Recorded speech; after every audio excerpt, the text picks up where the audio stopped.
자, 오늘 첫 번째로 같이 살펴볼 내용은 리눅스 기본 명령어들이에요. 재미 되게 없어요.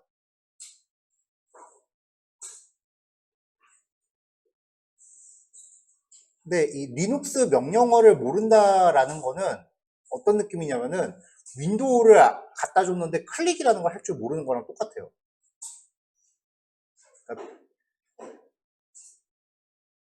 적어도 이제 IT 분야에 종사한다라고 하면은 뭐 개발자건 디자이너건 다 할 줄 알아야 되는 부분이에요. 그래야 자기가 만든 거를 실제 상용화 시킬 수가 있단 말이죠. 자, 리눅스 부팅 할게요.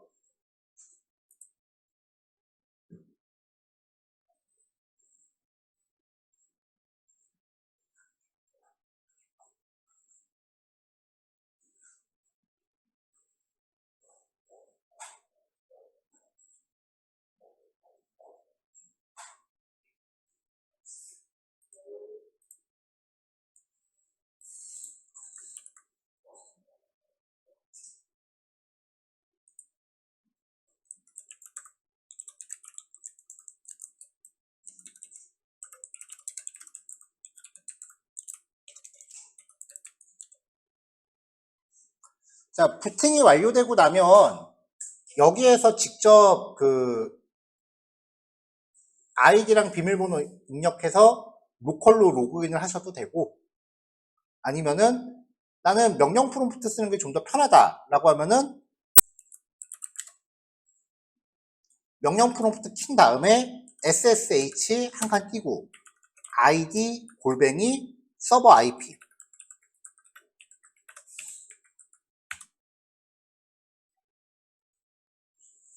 IP 확인하는 법은 로컬로 로그인하면 정보창에 출력되죠. 네, 이렇게 해서 원격으로 로그인 하셔도 똑같아요. 그러니까 이렇게 원격으로 로그인을 해서 사용을 하건 아니면은 로컬에서 사용을 하건 똑같아요. 자, 저는 좀 크게 보여줘야 되니까 윈도우 상에서 할게요.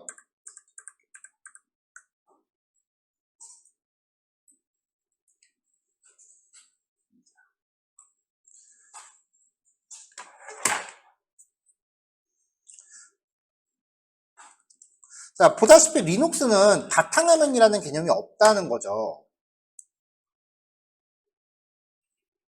그래서 리눅스는 대부분 이제 서버 환경에서 사용하는데 이때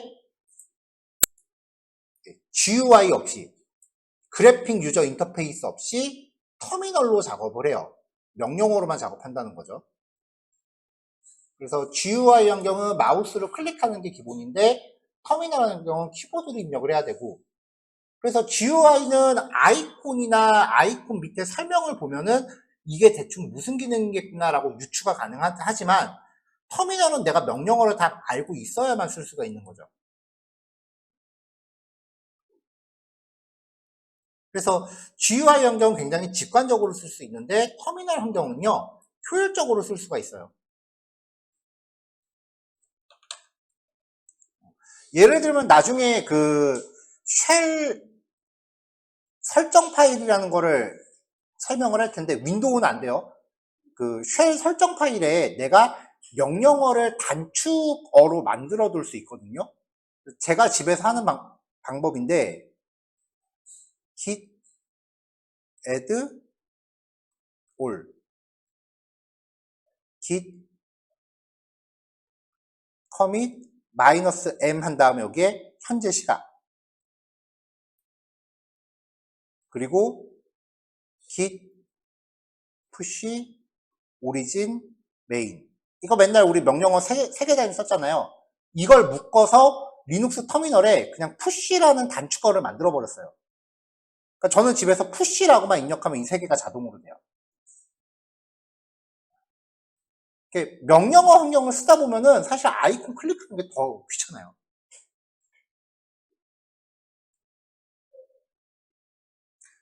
자, 로컬 터미널. 우분투 데스크탑 같은 경우는 컨트롤 알트 T 누르면 되는데 우리는 우분투 데스크탑이 아니고 우분투 서버 버전이에요.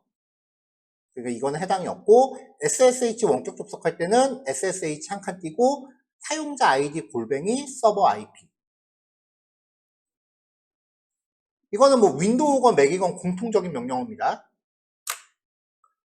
IP 주소는 로그인하고 나면 여기 뒤에 나온다고 했어요. 그러니까 한 번은 로컬로 로그인 해갖고 요 IP 주소가 뭔지 확인을 해두시면 돼요. 아니면은 설치할 때 IP 세팅하는 과정이 있었잖아요. 뭐 거기서 메모를 해놔도 되겠죠.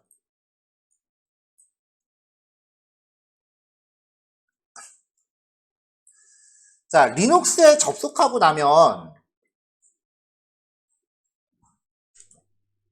이렇게 표시가 되잖아요. 여기까지.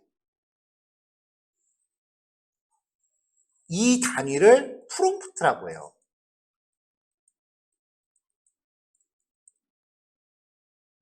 그래서 그 컴퓨터 관련된 구문을 설명할 때 달러로 시작하는 거는 명령어다라고 했던 얘기 기억하세요? 그때 그 달러가 여기 있는 얘예요. 코딩 관련된 구문을 설명할 때 달러로 시작했다라고 하면 앞에 거 생략하고 요 화면을 예를 든 거기 때문에 터미널 명령어다라는 의미로 통용이 돼요.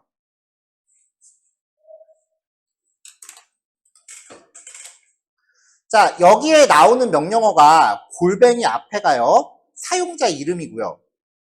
그 다음에 호스트 네임, 컴퓨터 이름입니다. 설치할 때 우리가 컴퓨터 이름 입력했었죠. 그리고 콜론 한 다음에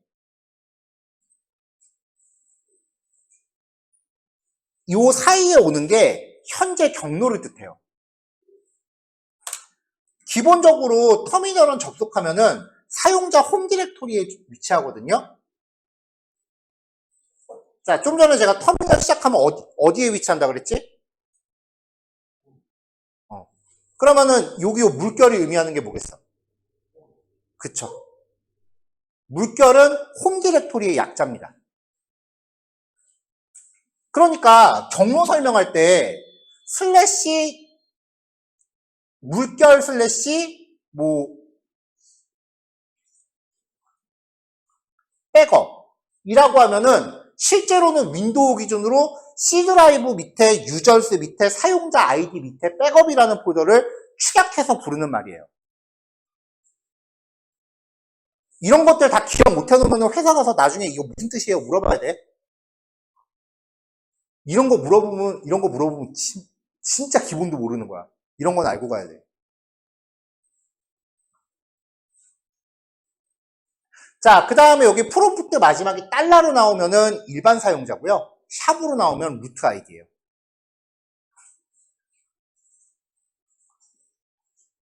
자, 터미널에서 쓸 수 있는 기본 단축키입니다.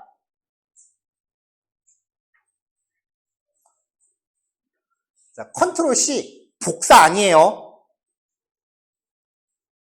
캔슬이에요. 현재 명령을 중단시키는 거고요. 컨트롤 D는 터미널 종료 내지는 로그아웃. 컨트롤 L은 현재 화면을 깨끗하게 지워요. 자, 여기서 컨트롤 L을 누르면 현재 화면을 이렇게 깨끗하게 지워져요. 자, 그 다음에 명령어를 막 쓰다가 내가 중간에 막 오타가 났어. 그러면은 이거 홈키 안 먹잖아요. 아, 홈키 이제 먹네, 여기선. 방향키 대충 이렇게 왔다 갔다 한단 말이에요. 컨트롤 A라고 누르면은 제일 앞으로 이동하고요. 컨트롤 E라고 누르면은 제일 끝으로 이동해요. A, E. 마우스 클릭 안 먹어요. 컨트롤 U는 현재 줄 한 줄을 삭제해요. 근데 지금 이 버전은 컨트롤 U 안 먹네. 버전마다 좀 차이는 있어요. 그리고 방향키를 위아래로 누르면은 이건 어제도 했었죠. 명령어 히스토리. 그리고 탭키는 명령어 자동 완성이라고 했고요.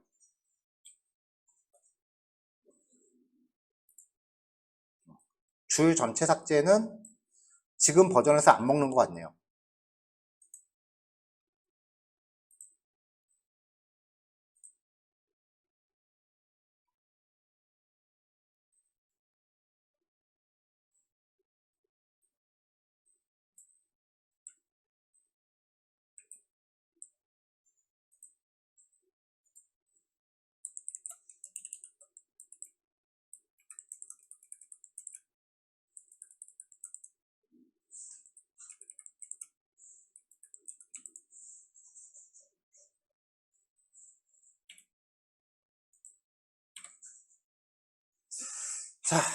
자, 이제부터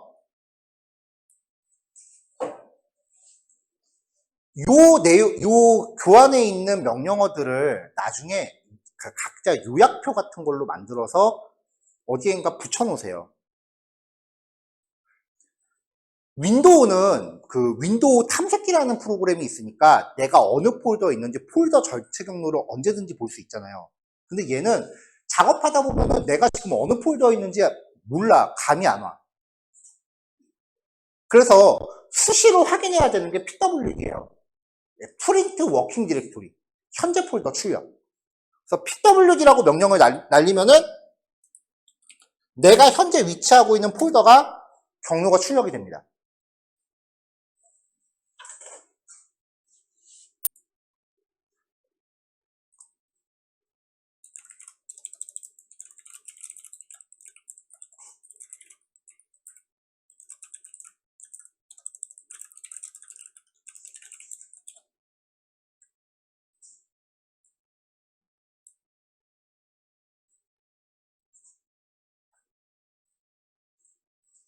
이 심볼릭 링크라고 하는 거는 리눅스 계열에서 사용하는 일종의 바로가기거든요. 근데 지금 시스템 상에서 우리가 심볼릭 링크가 지금 만들어 놓은 게 없는 상태이기 때문에 요거를 지금 확인을 못 시켜드려서 요거는 잠깐만요.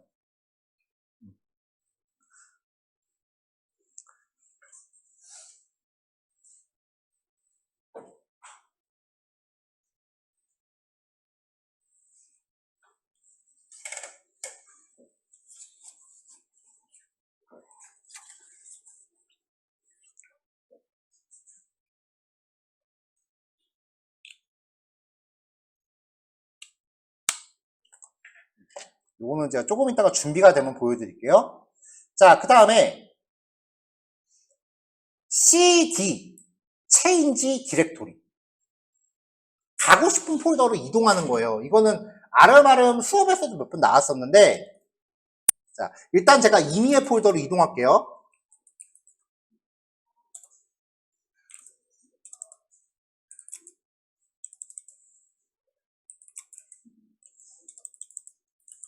자, 현재 폴더가 /etc라는 위치인데, 그냥 cd라고 입력하면은 언제든지 사용자 홈 디렉토리로 워프해요. 여기 출력되는 폴더 이름이 바뀌죠. 또 다른 방법이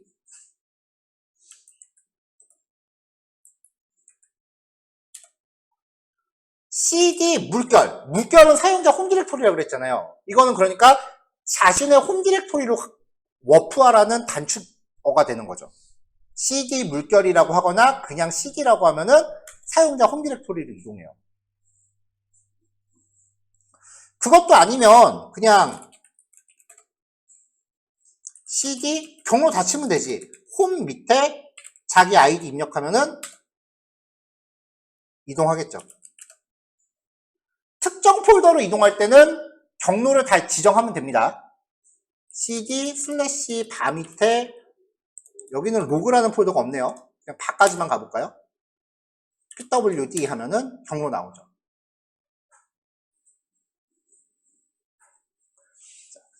윈도우면은 최상위 폴더를 의미할 때 C 드라이브 밑에 어디 밑에 어디 밑에 이렇게 가잖아요. 근데 얘는 C 드라이브, D 드라이브의 개념 자체가 존재하지 않아. 그래서 최상위가 항상 슬래시예요.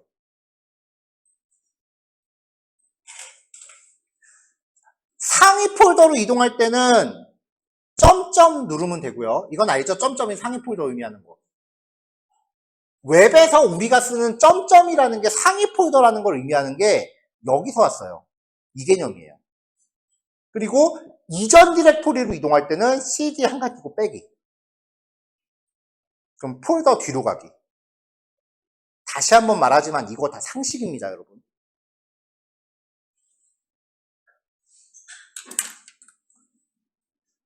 최상위 폴더를 루트 디렉토리라고 합니다. 그래서 cd 슬래시.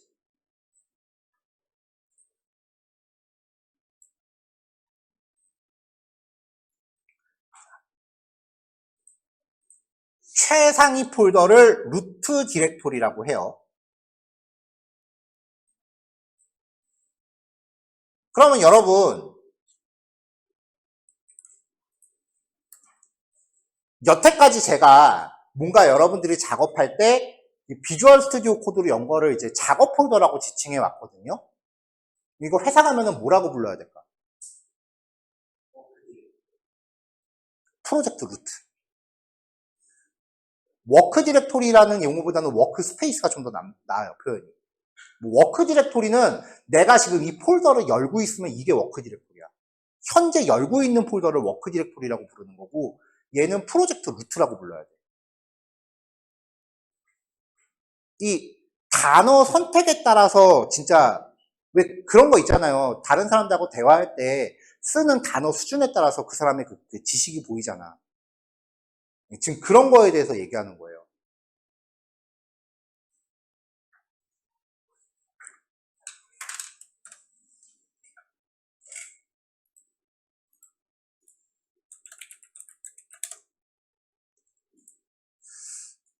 자, 명령 프롬프트를 하나 더 실행을 하고요.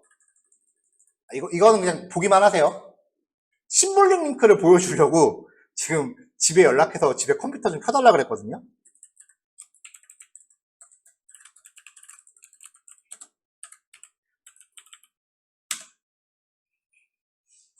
지금 로그인 안 하고 들어왔죠?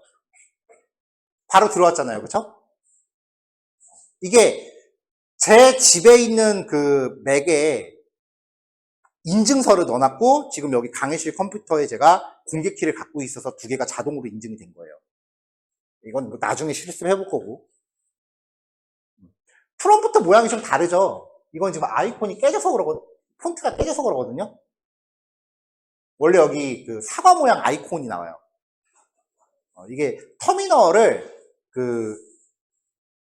제가 이것저것 막 튜닝을 해놔서 그래요.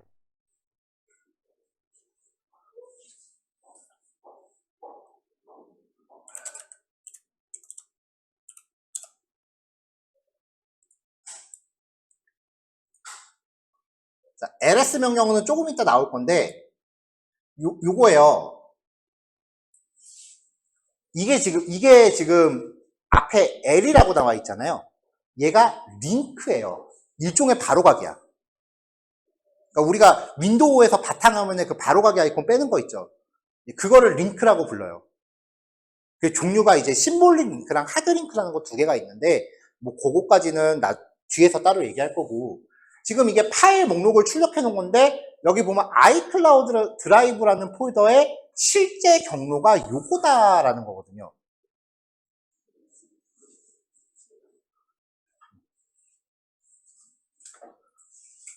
그러면 이거를 확인하려면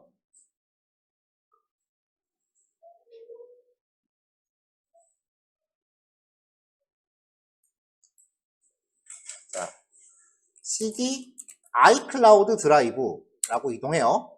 pwd 입력하면은 내 홈 디렉토리 안에 iCloud 드라이브라고 나오죠. 근데 pwd-p라고 입력하면 실제 경로가 출력이 되는 거죠.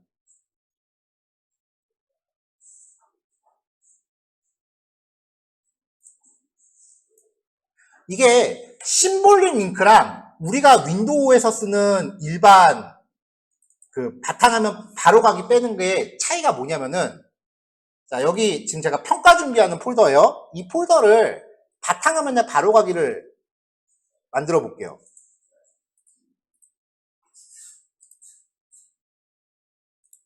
그럼 바탕화면에 이렇게 바로가기가 생기잖아요.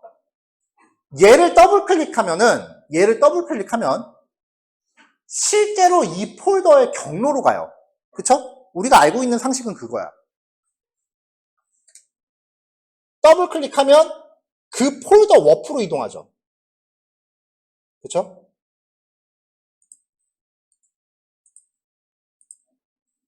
자, 근데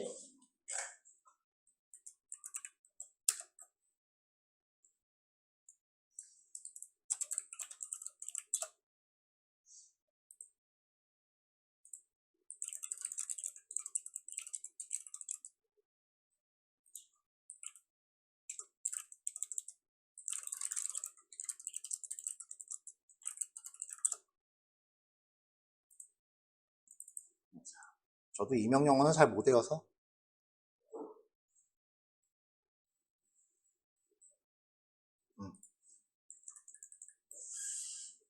ln-s.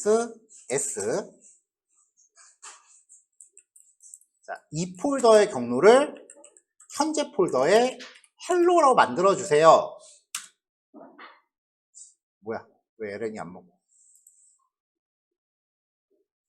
아, mk링크구나. mk링크 /t. 자, 현재 폴더에 헬로라는 경로를 이 경로로 링크를 만들어주세요 라는 명령이거든요. 이게 윈도우에서도 심볼릭 링크라는 개념인데, 자, 만들어졌어요. 자, 아래 거는 우리가 일반적으로 쓰는 바로가기, 위에 거는 심볼릭 링크예요. 차이가 뭐냐면은 일반적인 바로가기는 더블 클릭하면은 실제 그 경로로 가요. 그러니까 경로가 되게 긴 경우에는 그 경로까지 가는 거지. 근데 심볼릭 링크는 실제로는 글로 가는 건데 주소가 고유한 주소가 돼요. 바탕화면 밑에 헬로라고 인식하죠, 경로를. 그러니까 경로가 굉장히 길 때 그거 일일이 들어가기 귀찮을 때 만드는 거야. 이런 스타일을 심볼릭 링크라고 해요. 그래서 프로젝트 같은 거 하다 보면 폴더 경로 되게 길어지잖아요. 그런 것들 내 홈 디렉토리 안에다가 심볼릭 링크로 딱 세팅해 놓으면은 그냥 폴더 한 번에 바로바로 가는 거지. 되게 편해. 윈도우에서는 관리자 권한으로만 만들 수 있어요.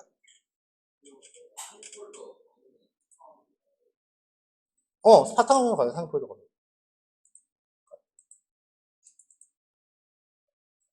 그러니까 실제로 이 파일에 대해서 내가 뭔가 작업을 하면은 원본 파일을 건드리는 건데 경로는 전혀 새로운 경로로 인식을 해요.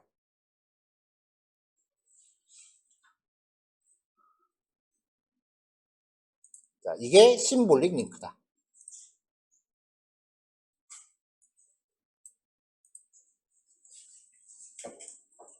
자, 이게 제 맥이에요. 이거 지금 요 화면은 제 맥이에요. 지금 보시다시피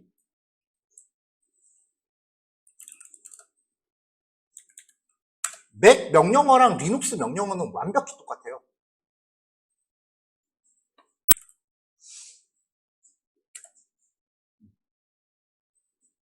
뭐 이렇게 나오고 있죠.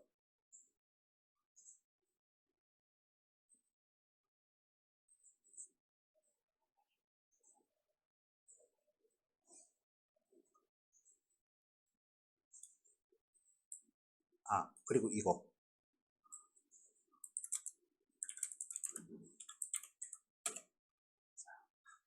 그 아까 단축 명령어의 단축키 같은 거 만들어 놓을 수 있다 그랬잖아요. 얘네는 어떻게 만드는지 나중에 얘기해 드릴 건데, 그래서 저는 push라고만 입력하고 엔터 치면은 얘가 알아서 git에 대한 모든 명령을 한 번에 다 해요.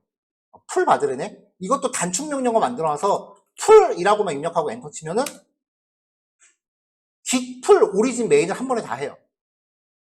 또 push라고 하면은 add commit push 한 번에 다 하는 거고. 이런 식으로 단축키를 만들 수 있고, 여기에 약간의 제가 튜닝을 좀 넣는데 명령어가 틀리면 빨간색으로 나와.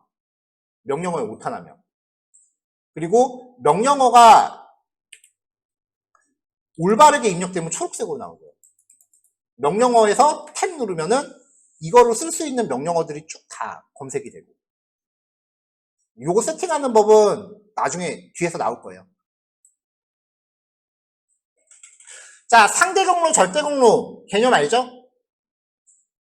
절대 경로는 루트부터 시작하는 거, 상대 경로는 현재 폴더 기준으로 상대적으로 얘기하는 거. 요거는 부연 설명할 필요 없을 것 같고요. 자, ls. 현재 폴더 안에 있는 항목들을 확인합니다. 리스트의 줄임말이에요. 윈도우는 dir이라는 명령어가 대응됩니다. 그냥 ls라고 입력하면은 현재 폴더 안에 있는 항목들이 이렇게 두루룩 나와요. 근데 지금 우리 컴퓨터 안에서 우리 리눅스에서 홈 디렉토리 안에 뭐가 없어요. helloworld.txt는 제가 어제 만들어 놓은 거고, 지금 접속해봐야 ls 쳐봐야 아무것도 안 나올 거야. 그러니까 cd/에서 루트로 이동한 다음에 ls를 해보세요. 그럼 어떤 폴더들이 있구나라고 나오겠죠?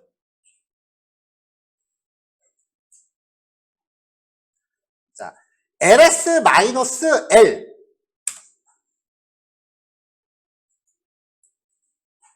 목록 보기 형태로 보여줘요. 여기에 되게 많은 정보들이 표시가 되는데 요거는 조금 이따가 얘기하기로 하고요.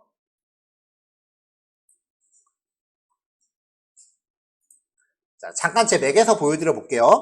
ls-l 이라고 하면은 이게 지금 에이씨 여기가 아니지.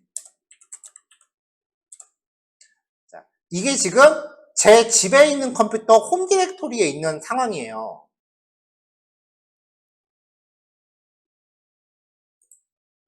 우리 윈도우에서 개발하다 보면은 개발하다 보면 홈 디렉토리 안에 점으로 붙은 뭐가 되게 많이 생기거든요. 윈도우에서는 이거 지저분하게 다 나온단 말이에요. 근데 이거 저번에 얘기했어. 맥이나 리눅스에서는 앞에 점이 붙은 애들이 숨김 항목으로 처리된다고.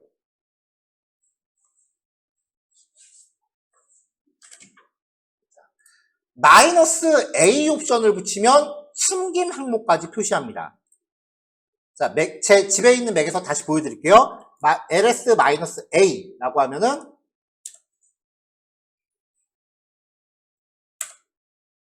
점 붙어 있는 것까지 같이 나오죠. ls-al 숨김 항목까지 포함해서 상세 보기. 그러면 여기 쭉 나와 있는 항목들이 지금 우리 윈도우에 있는 홈 디렉토리 항목들하고 많이 겹칠 거예요.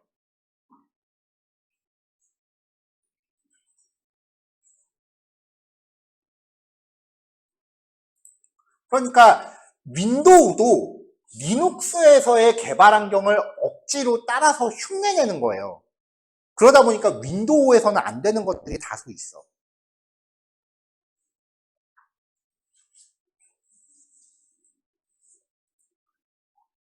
자, ls-lh 파일 크기를 좀 읽기 쉽게 표기합니다. 바이트 단위로 나오는 걸 적당한 용량 단위를 붙여줘요. 용량 단위는 리눅스가 알아서 붙여요. 파일 단위가 바이트 단위일 수도 있고 킬로바이트 단위일 수도 있고 리눅스가 알아서 붙여요. AL 했고 그 다음에 LT 최신 파일 순으로 정렬, L 대문자 S 크기 순으로 정렬, 그 다음에 빼기 2개 칼라이콜 오토라고 하면은 파일 확장자가 좀 있어야겠다.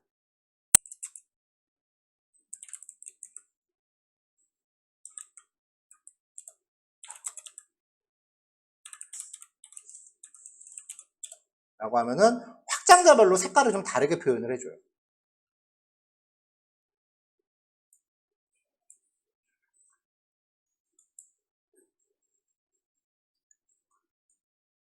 자, 요 정보를 볼 수 있어야 돼요. 요 정보. 줄이면 이제 요렇게 나오는데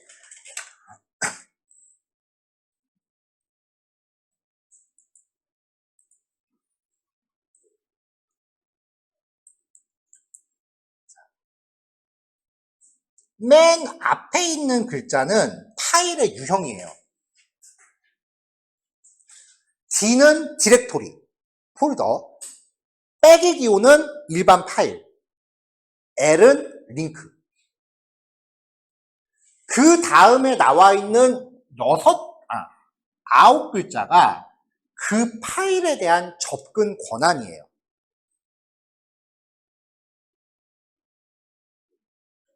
리눅스는 어떤 파일에 대해서 그 파일을 생성한 아이디, 소유자라고 부르고요. 그 다음에 그 파일을 생성한 사람이 속해 있는 그룹, 소유 그룹이라고 부르고요. 그리고 그 밖에 나머지 듣보자. 이렇게 세 파트로 파일에 대한 접근 권한을 관리합니다. 윈도우는 이게 되게 느슨해요. 근데 리눅스는 이게 굉장히 엄격해요. 3글자씩 쪼개요. 세 글자씩 쪼개요. 그래서 앞에 거는 앞에 세 글자 소유자, 그 다음은 그룹, 그 다음에 기타 사용자 권한인데요. R은 read, W는 write, X는 execute, 실행 권한입니다. 그러니까 지금 이거는 RWX라고 표기된 거는 소유자는 읽기, 쓰기, 실행을 다 할 수 있는 거고, 쓰기 권한에는 삭제와 수정을 포함합니다. 쓰기는요. 그 다음에 RX는 나를 뺀 나머지 사람들은 파일을 수정하거나 삭제는 못하는 거지. 읽고 실행은 가능한데. 자, 이거를 비트 마스킹을 적용해서 이진 값으로 처리해갖고 이진수로 바꿔서 해석을 하면 2의 제로승, 2의 1승, 2의 2승에 대해서 R이 들어있다. 1, 1, 1.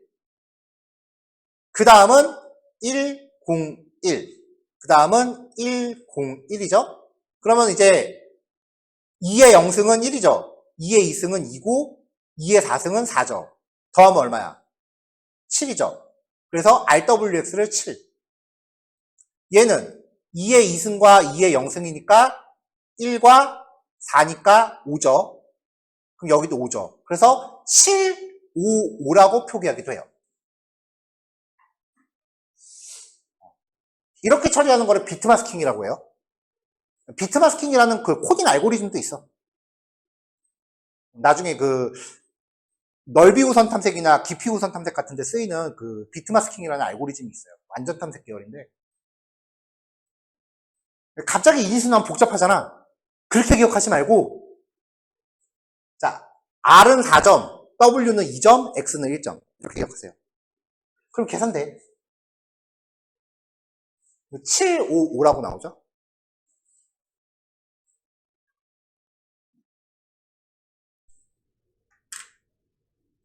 이 개념이 접목이 되면은 지금 우리 자바에서 업로드와 썸네일 이미지 생성한 거 있죠? 거기에 코드가 추가돼야 돼. 지금 우리가 만들어 놓은 자바 그 업로드나 썸네일 생성 로직이 어떻게 되냐면은 웹에서 누군가가 업로드를 한단 말이에요. 그러면 웹에서 업로드하는 거는 사용자가 기타 사용자로 구별돼요. 그러니까 업로드한 파일의 소유자는 기타 사용자가 되는 거지. 그럼 나는 내 컴퓨터인데 내가 만든 웹사이트인데 누군가 업로드한 파일을 내가 수정하거나 삭제를 못해요. 권한이 없어. 파일 기본 권한이 7, 5거든요.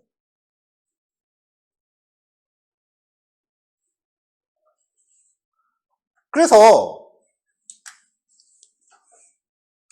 나중에 뒤에서 나올 텐데 파일의 권한을 바꾸는 명령어가 chmod예요.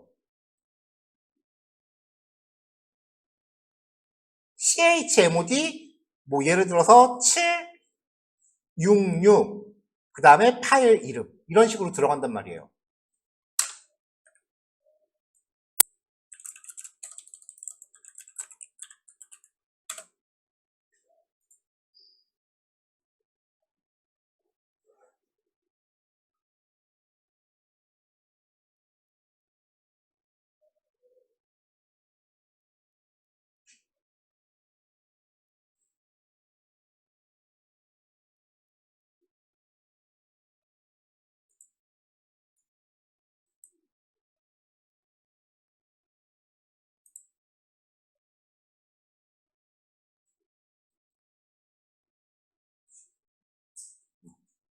그래서 이건 지금 급하게 검색을 한 건데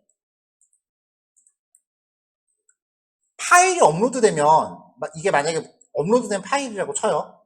그러면 그 뒤에 퍼미션을 해시셋으로 만든 다음에 얘를 이제 나중에 파일한테 퍼미션을 추가해주는 코드가 들어가야 돼요. 안 그러면 서버에 업로드된 파일을 내가 관리자가 삭제하거나 수정을 못하게 돼. 이게 왜 위험하냐면은 웹사이트 만들었는데 누군가가 바이러스 파일 업로드했어. 그럼 관리자 냅다 지워야 될 거 아니야. 못 지우고 속수무책으로 당한다니까. 파일 접근 권한이라는 개념은 굉장히 보안적으로 민감한 개념이에요. 근데 초보 개발자들이 많이 하는 게 뭐냐면은 CHMOD 777이라고 때려박는 거야. 에브리바디 모두한테 모든 거는 다 열어주는 거야. 뒤통수 시게 맞습니다. 그렇게 코딩하면.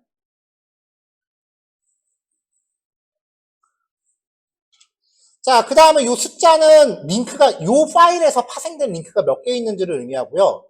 이 두 글자는 소유 그룹과 소유 아이디를 뜻해요. 그 다음 파일 용량, 파일의 수정 시간. 그 위에는 파일이나 폴더 이름. 그러니까 요 한 줄이 되게 많은 시스템 상황에 대해서 되게 많은 정보를 담고 있어요.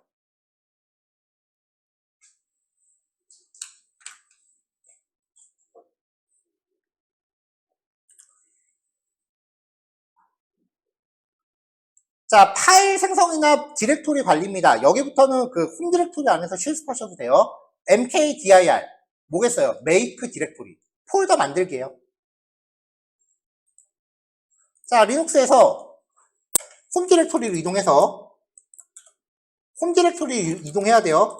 왜냐면은 ls라고 하면 아무것도 안 나오죠. mkdir 프로젝트라고 하고서 ls 다시 해보면은 앞에 D로 시작하죠? 폴더가 만들어졌단 말이야. 프로젝트 이름의 폴더가. 근데 이거를 홈 디렉토리에서 안 하고 루트에서 했다. mkdir 프로젝트라고 하면은 자, 퍼미션 디나이드. 만들 권한이 없어. 일반 사용자는 루트 디렉토리에 뭔가 만들 권한이 없어요. 자기 홈 디렉토리 외에는 아무 짓도 못해요. 일반 사용자는. 그러니까 리눅스는 이런 접근 권한에 대한 개념이 굉장히 엄격해요. 그러니까 윈도우 자체가 보안 개념 밥 말아먹은 애야.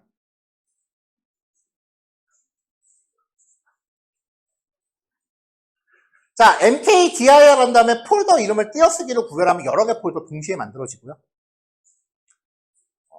중간 경로까지 만들고 싶다. mkdir-p 그러면은 프로젝트 폴더를 만들고 그 안에 프론트엔드를 만들고 그 안에 src를 만들고 그 안에 컴포넌트를 만들고 이렇게 됩니다. 자, ls-r이라고 하면은 하위 경로까지 다 출력해 주는 거라서 한 번에 확인할 수 있고요. 폴더 만들면서 권한을 부여하고 싶다라고 하면은 mkdir-m 퍼블릭 폴더라는 경로를 만들면서 7호 권한을 부여해라 라는 뜻이에요.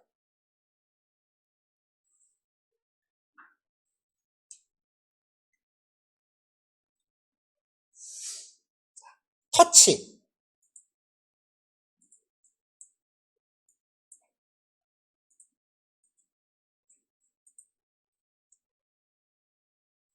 자, 윈도우에서 폴더 빈 데서 마우스 클릭하고 새로 만들기 밑에 아무거나 선택하면 빈 파일 만들 수 있죠. 이게 터치야. 주로 이제 빈 파일을 만드는 용도예요. 그래서 왜 우리 VS 코드 쓰면서도 폴더에다 파일 하나 만드시고요. 뭐 이런 얘기 하잖아요. 그때마다 쓰는 게 터치 명령이야. 자, index.html이라는 파일을 만드는 거예요. ls-l, index.html. ls-l이라고 하면은 현재 폴더 안에 있는 모든 항목들을 다 보여주는데 뒤에 뭔가 항목이 붙으면 얘만 보여줘요. 자, 여러 파일 동시 생성. 자, 기존에 존재하는 파일에 대해서 터치라고 하면은 파일의 그 마지막 수정 시각을 현재로 업데이트 해줘요. 근데 별로 쓸 일 없어. 특정 시각으로 업데이트할 때 2025년 1월 1일 자정으로 업데이트해라. 뭐 그런 의미고요.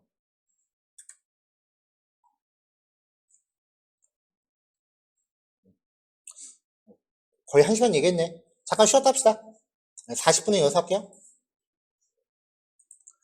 자, 이어서 계속 할게요. 자, 항상 뭔가 새로운 작업을 하기 전에는 pwd를 입력해서 내가 위치하는 폴더가 어딘지 확인을 하는 습관을 들이셔야 돼요. 자, pwd 했더니 지금 루트에 있대요. 여기서는 파일을 생성하거나 그런 걸 못하니까 홈 디렉토리로 이동을 할게요. cd 물결.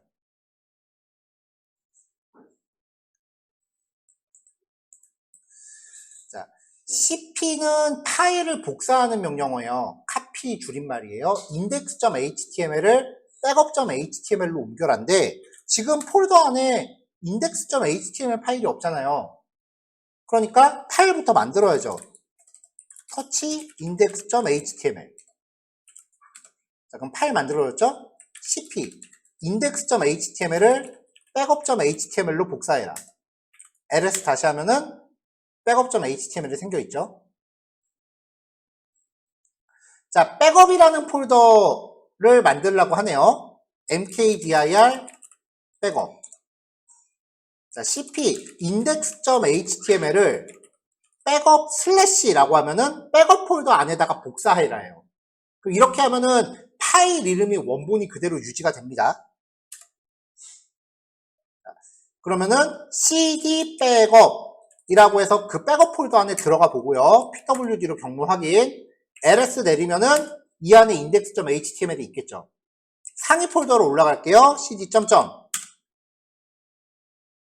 ls 백업 슬래시라고 하면은 백업 폴더 안에 있는 내용물을 보여달라는 뜻이에요. 자, 현재 홈 디렉토리 안에 있고요. 백업 폴더 이 안에 있죠. ls 백업 안에. 그러면 백업 폴더 안에 내용물을 보여주죠. 자, cp 올.html 올.css 모든 종류의 HTML과 모든 종류의 CSS 파일을 백업 폴더 안에다가 복사해라. 근데 CSS가 없으니까 그런 파일 못 찾습니다 하고 나오네요. HTML만 복사할게요. 아니면 터치로 style.css 하나 만들까요? 자, cp index.html 별.html과 별.css를 백업 폴더 안에 복사해라. 그러면 백업 폴더 안에 내용물을 봤을 때 모든 파일이 다 복사돼서 들어가 있죠. 자, 지금 프로젝트 폴더는 내용물이 비었으니까 백업 폴더를 복사할게요. cp-r 백업이라는 폴더를 new 백업이라는 폴더로 복사해라. 그러면 new 백업이라는 폴더가 생겼고요. new 백업 안에 내용물 확인하면은 내용물들까지 같이 복사가 됐죠. 같은 폴더 안에서 복사할 때는 cp index.html을 아까 백업으로 복사했는데 index2.html로 복사해라 라고 해서 파일의 속성을 확인해 보면은 파일이 인덱스에서 index2로 복사됐단 말이에요. 그럼 기본적으로 파일의 생성 시각이나 이런 것들이 바뀌어요. 근데 cp index.p index.html을 index3.html로 복사해라 라고 한 다음에 다시 항목을 확인하면은 파일의 생성 시각같이 다 똑같이 유지되죠. 그 파일이 갖고 있는 메타데이터들도 그대로 똑같이 가져가요. 자, 만약에 cp index.html을 index2.html로 복사해라 라고 하면 기존에 index2가 있잖아요. 그러면 묻지도 따지지도 않고 그냥 덮어 써버립니다. 이런 상황을 방지하고 싶다면 -i 옵션을 붙여요. 그러면 오버라이드 덮어 쓰겠습니까? 라고 물어봐요. y나 n으로 답하면 돼요. y. 그럼 덮어 쓰는 거죠.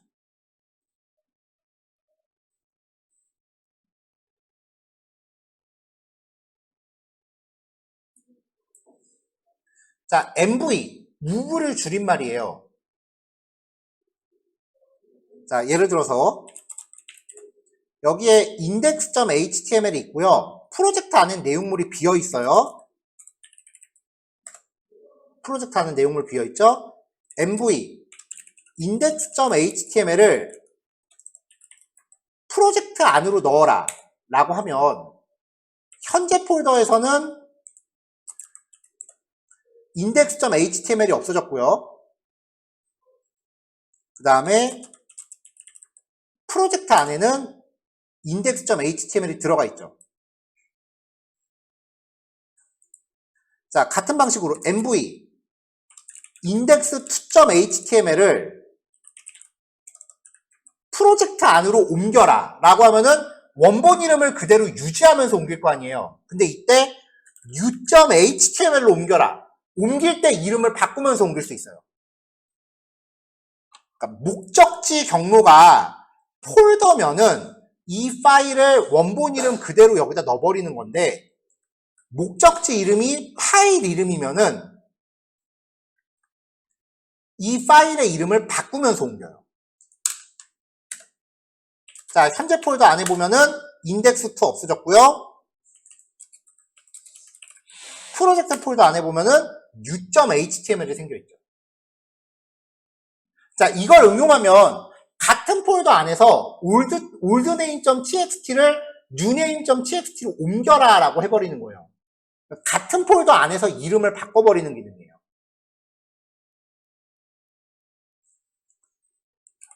자, 터치 oldname.txt를 만들게요. 여기 oldname.txt가 있단 말이에요. mv oldname.txt를 newName.txt로 옮겨라 라고 하면은 같은 폴더 안에서 이름만 바꾸는 기능이 되는 거죠. 그럼 newName.txt가 생겼죠. 자, documents라는 폴더를 만들고 mv newName.txt를 document 안으로 넣어라. 그러면 document 안에 newName.txt가 들어가 있죠. 자, 여러 파일 이동하기. mv 모든 종류의 html 파일을 프롬프트 보세요. 모든 종류의 html 파일을 도큐멘트 폴더 안으로 옮겨라. 그러면 여기 html 파일 다 없어졌죠. mv는 폴더에 대해서도 작용합니다. mv 도큐멘트를 독수로 바꿔라 라고 하면은 폴더 이름이 바뀌어 있죠.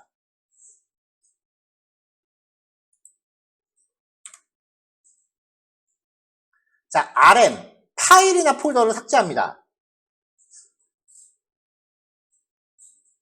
자, mkdir 자, 여기 style.css를 지워볼게요. rm style.css라고 하면은 지워졌죠? 주의하실 거는 휴지통 개념이 없어요. 한 번 잘못 지우면 낱장 불입이야. 절대 복구 못해요. 여러 파일 지울 때는 파일 이름을 띄어쓰기로 구별하거나 별표 확장자 이러면 모든 종류의 백이라는 파일을 지워주는 거죠.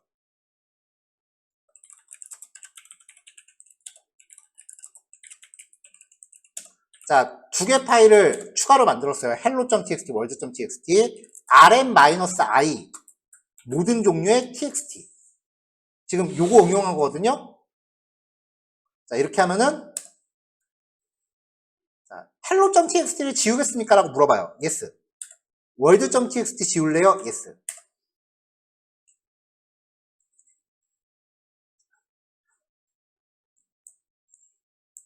자, 다시 파일 만들게요.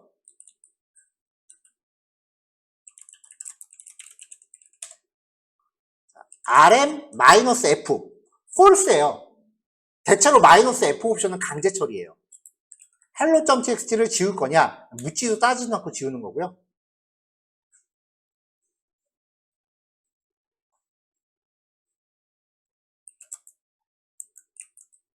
자, rm 백업 폴더 지우는 거죠.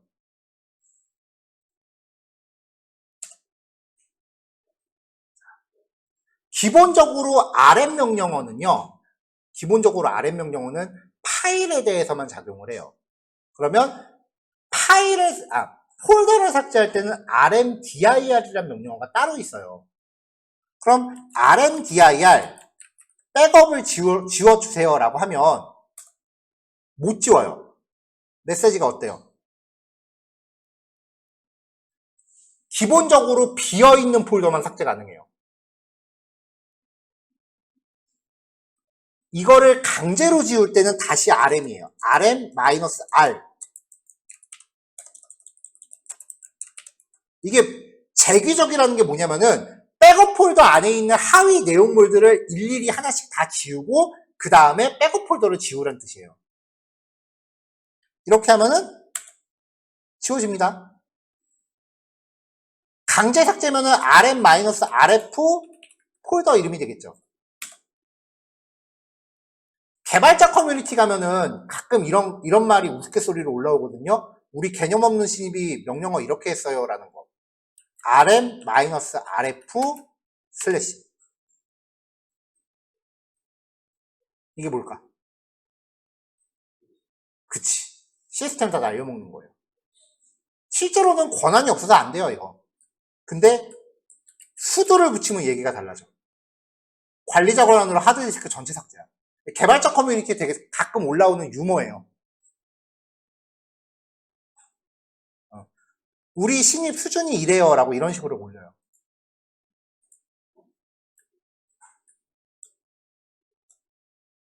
그래서 RM-RF 슬래시라고 하면은 시스템 파괴가 되니까 이런 건 조심하셔야 돼요.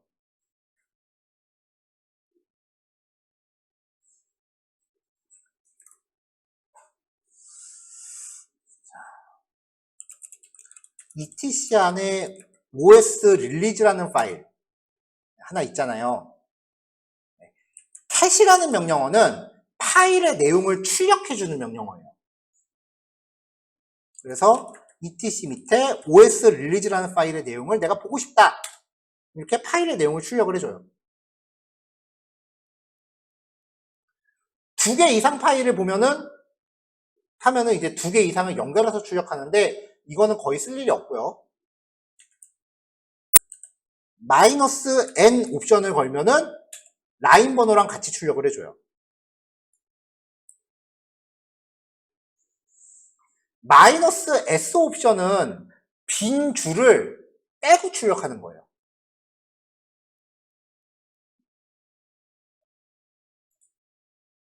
파일 내용 확인할 때 캣도 되게 많이 씁니다. 더블 클릭해서 파일 내용을 못 보잖아. 파일의 내용을 열람하고 싶으면 캣밖에 없어요.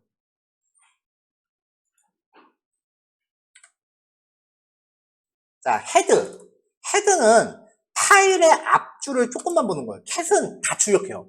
전체 내용 다 출력해. 그러니까 되게 긴 소스 코드를 보려고 그러면 미치고 환장하겠지. 스크롤에 묻히니까. 이렇게 하면은 기본 10줄만 출력을 해요. 여기에다가 -5 내지는 -n5라고 하면은 5줄만 출력하고요. -c100이라고 하면은 바이트 단위로 출력을 해요. 근데 대부분 그냥 헤드만 쓰지 뭐 라인 수까지 꺾어가면서 하진 않아요. 자, 헤드 -3 올.txt라고 하면은 모든 종류의 txt 파일에 대해서 앞에 3줄씩만 출력하는 거죠. 이런 식으로. 테일 뒤에서부터 몇 줄 출력하냐예요. 작동 방식은 헤드랑 똑같아요. 그래서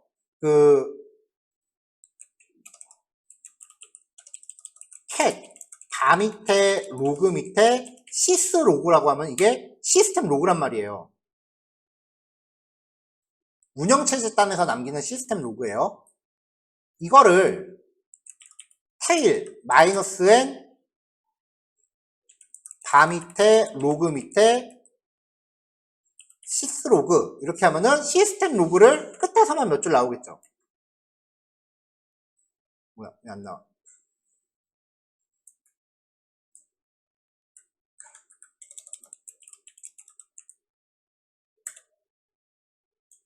아, 라인 수를 안 넣었구나. 5줄 이런 식으로. 기본적으로 테일이라고 하면은 끝에서 10줄 정도만 보여주잖아요. 여기에 -f 옵션을 주면은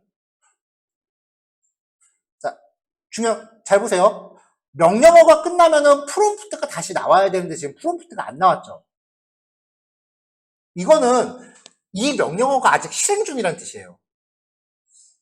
이렇게 해놓고 시스템에 어떤 변경사항이 들어가면은 요 내용이 갱신되는 거예요.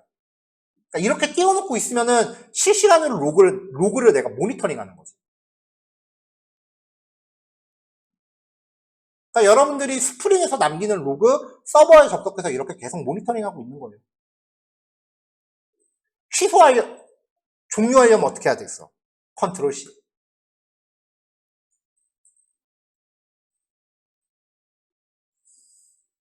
자, 파일의 내용이 너무 많다. 캣으로 다시 가볼게요. 이제 내용이 좀 많이 쌓였죠? 되게 많죠? 한 번에 다 출력한다 그랬잖아요, 캣은. 이게 너무 많아서 내가 페이지 단위로 나눠보고 싶다라고 하면 레스나 모어를 씁니다.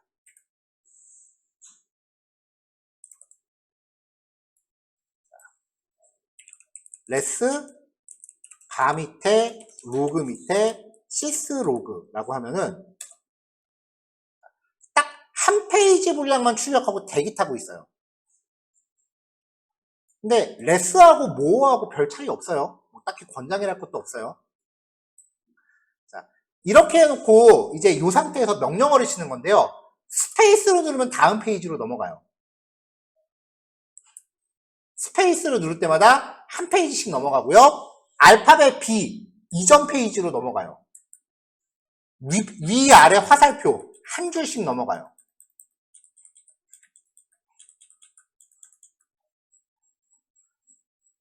슬래시 검색어 그 단어를 찾아요.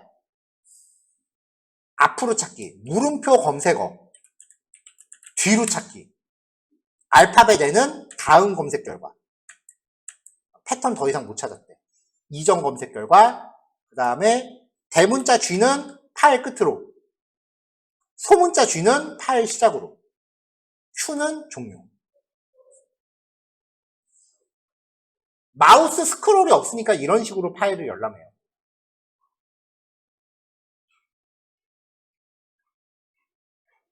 리눅스는 암기야.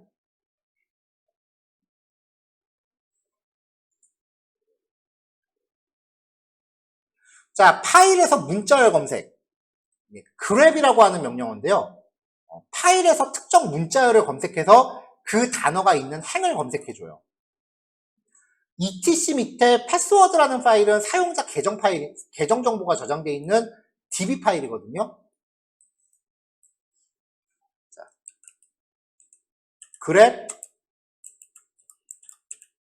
우분투라는 단어를 etc 밑에 패스워드라는 파일에서 검색해라.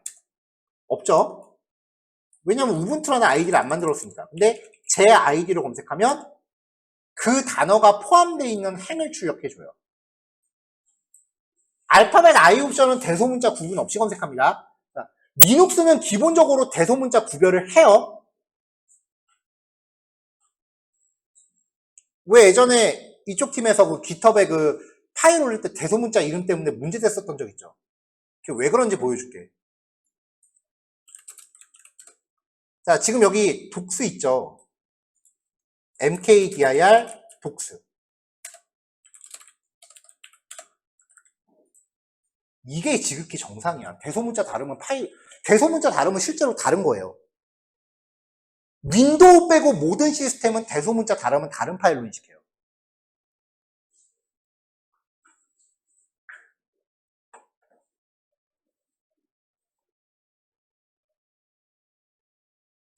그러니까 전에 이쪽 팀에서 겪었던 게 처음에 기세 올릴 때는 이렇게 해서 푸시를 한번 했는데 윈도우에서 파일 이름을 소문자로 바꿔서 다시 푸시를 했단 말이야.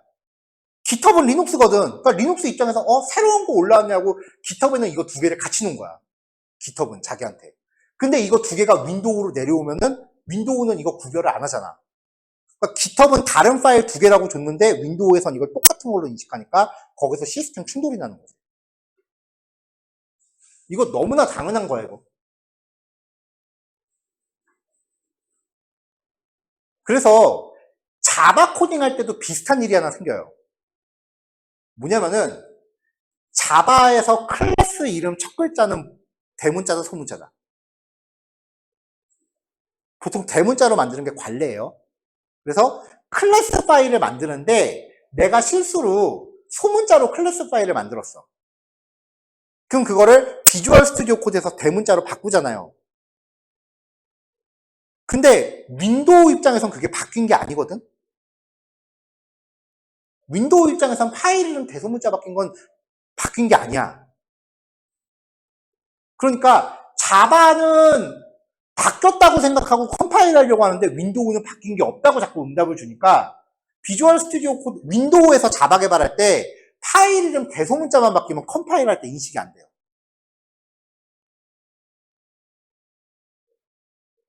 그래서 꼼수는 파일 이름 대소문자를 바꾸려면은 일단 이상한 이름으로 한번 바꿔야 돼. ASDF 뭐 이런 식으로 이상한 이름으로 한번 바꾼 다음에 대소문자를 다시 바로 잡아야 돼. 윈도우라서 생기는 불편함.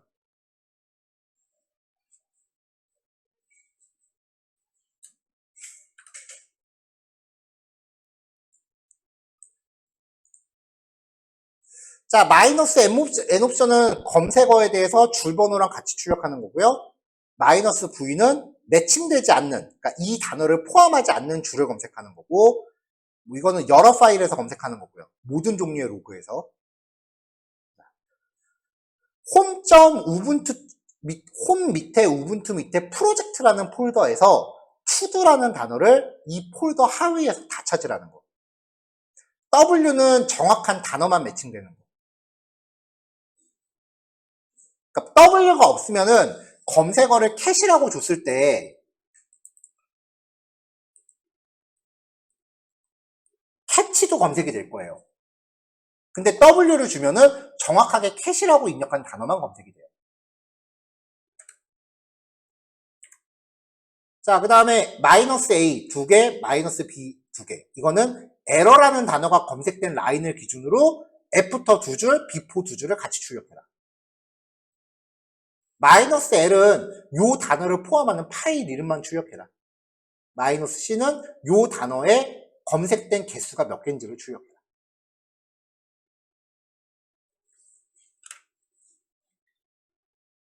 자, 권한에 대해서 아까 얘기했었죠. RWX라고 했어요. 기타 뒤에 거 3개는 기타 사용자, 중간 3개는 그룹, 그 다음에 앞에 3개는 소유자. 그래서 RWX 해서 4점, 2점, 1점으로 들어간다.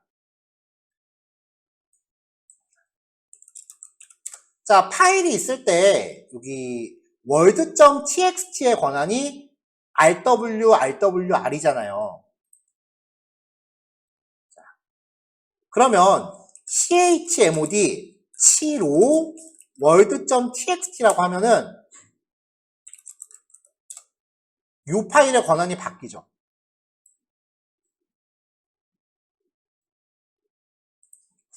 chmod 777 word.txt라고 하면은 전체 실행 권한이 생기죠. chmod 000 word.txt. 그럼 word.txt에 대해서 누구도 권한을 못 가져.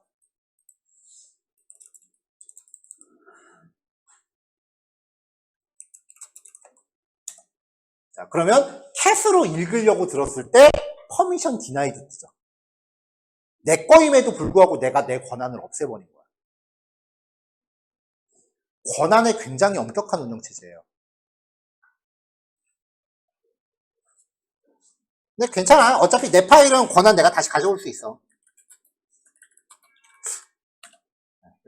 권한을 바꾸면 이제 다시 내용 확인이 되겠죠. 그래서 chmod라는 명령어는요, 권한을 처리하는 방식인데요. 제일 많이 쓰는 게 수치 방식으로 많이 하거든요. 근데 이런 식으로도 써요.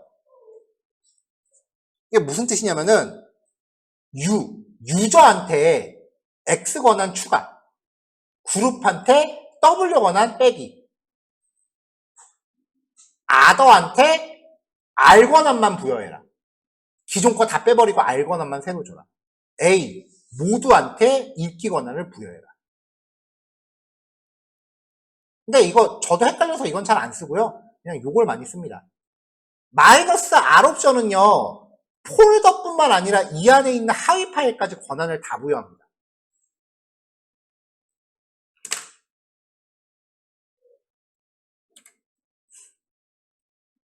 자, 뭐 그래서 각각의 권한이고요. CHOW에는 오너예요. 체인지 오너. 밑에 써있구나. 소유자를 바꿔요. 자, file.txt의 소유자를 유저라는 사용자로 바꿔라. 콜론 들어가면 그룹 이름도 같이 바꾸고요. 콜론만 찍으면 그룹만 바꾸고요. 마이너스 R 옵션은 이 폴더뿐만 아니라 하위 파일까지 다 한다 그랬죠? 사용자 이름은 아파치, 그룹도 아파치.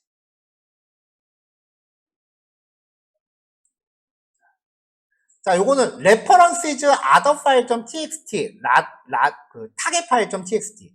요 파일의 소유자 권한을 other file.txt랑 똑같이 맞춰라. 앞에 수도 있는 거는 지금은 잊어버리세요.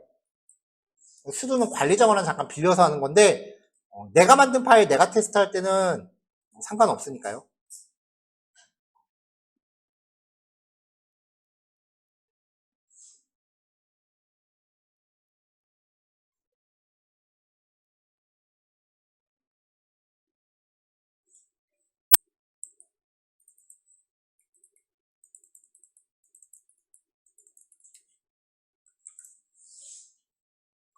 자, 그 다음에 PS, 프로세스 스테이터스인데요.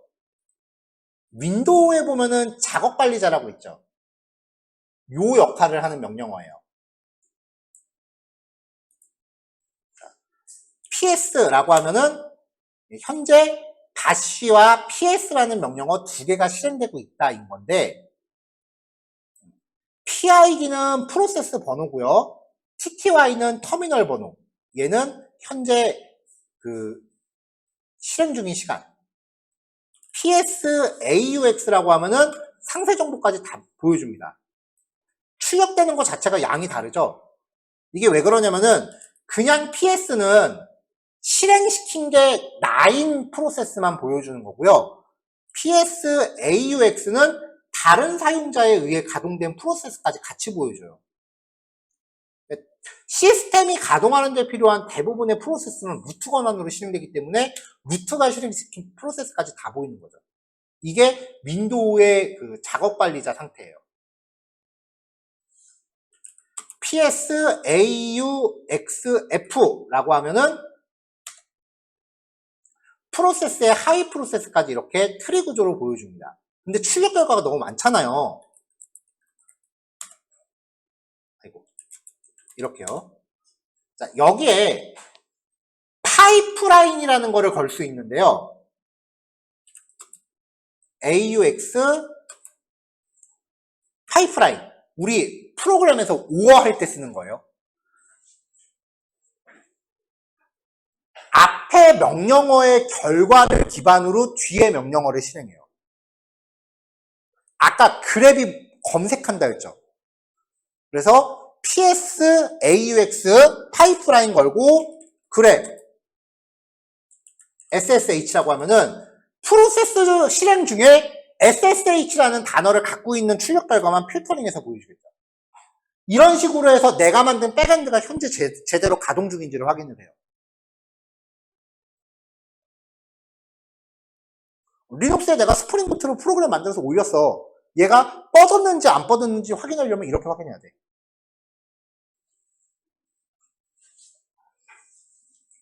네, 요거고요.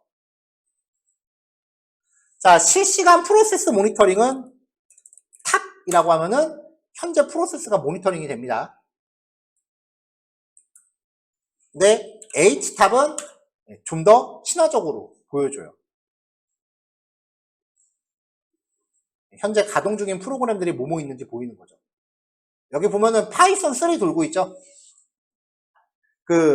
옛날 리눅스는 쉘 스크립트라 그래서 리눅스 안에서 명령어를 위한 프로그래밍 언어가 따로 있었어요. 예를 들면 C쉘 같은 경우는 C 언어로 프로그래밍을 했고, 쉘 스크립트가 뭐냐면은 명령어들 되게 복잡한 명령어를 압축해서 놓는 거라고 보시면 돼요. 그래서 이 명령어를 위한 프로그래밍 언어가 따로 있었는데 이게 몇 년 전부터 파이썬으로 대체됐어요. 쉘 스크립트가. 그래서 네트워크 보안하는 애들 필수 과목이 파이썬이야 지금은.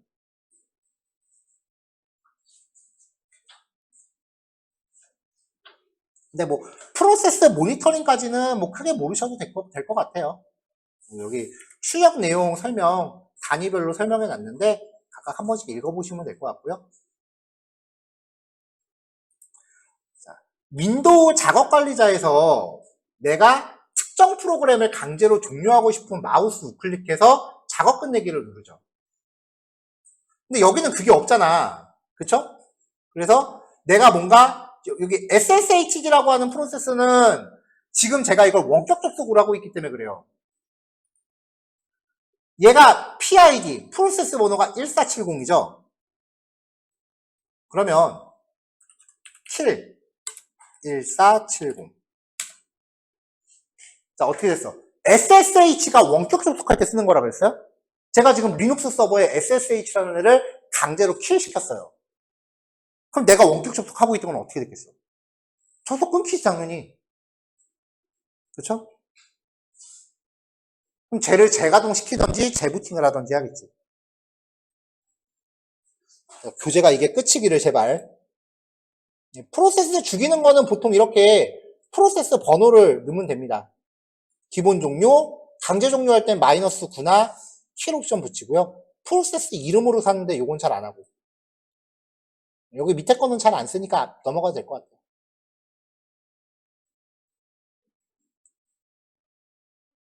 백그라운드 실행은 넘어갈게요. 아직 백그라운드 프로세스랑 포그라운드 프로세스 개념을 얘기를 안 했으니까. 백그라운드 프로세스랑 포그라운드 프로세스 개념은 여기 서비스와 패키지에 의해서 나올 거니까 백그라운드 프로세스 관련 명령어는 지금은 안 보고 넘어갈게요.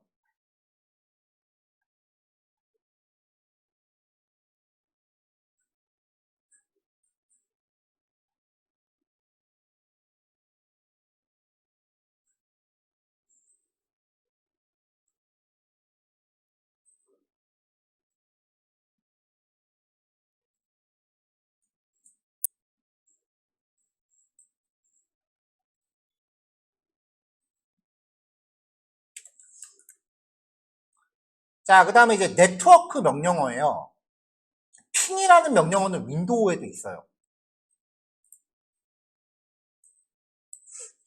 다시 좀 볼까? 되나? 된다. 자, 핑이라는 명령어는 지정된 주소로 임의의 데이터를 보내요. 그래서 그 시스템이 응답이 오는지 안 오는지를 검사해요.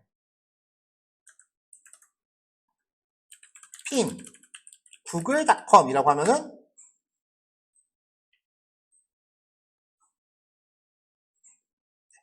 이렇게 들어가는 거예요. 자, 이게 무슨 뜻이냐면 컨트롤 C 눌러서 강제 종료했습니다. 자, 지금 이 컴퓨터에서 google.com으로 56바이트를 보냈어요. 그랬더니 응답이 오는 거야, 계속. 64바이트의 응답이 온 거야. 이거 걸리는데 34.2초, 34.2ms, 34.1ms 이렇게 왔다는 거예요. 그러니까 이 핑이라는 응답이 핑이라는 걸로 특정 사이트를 검사하면은 여기가 지금 접속 가능한 상태인지를 점검하는 거예요. 그래서 해커들이 내가 어떤 타겟 시스템을 정하면 제일 먼저 하는 게 핑 때린다고 그러거든요. 핑을 때리는 거야. 그러면 얘가 응답이 왔다. 아, 저기는 내가 해킹을 시도해 볼 수 있는 데구나. 라고 하는 거지. 그래서 대부분의 사이트들은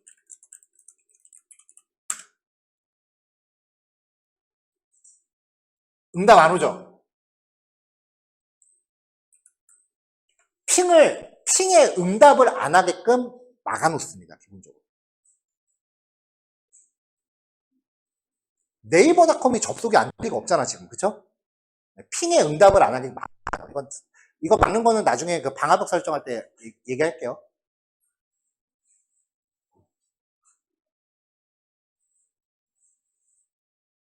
그래서 핑이라는 명령어는 현재로서는 별로 그렇게 가용성은 없고요.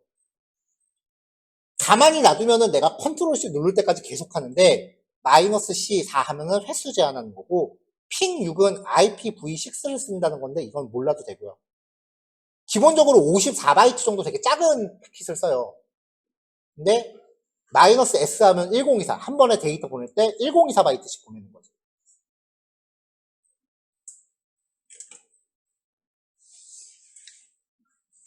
이건 나도 처음 봤다.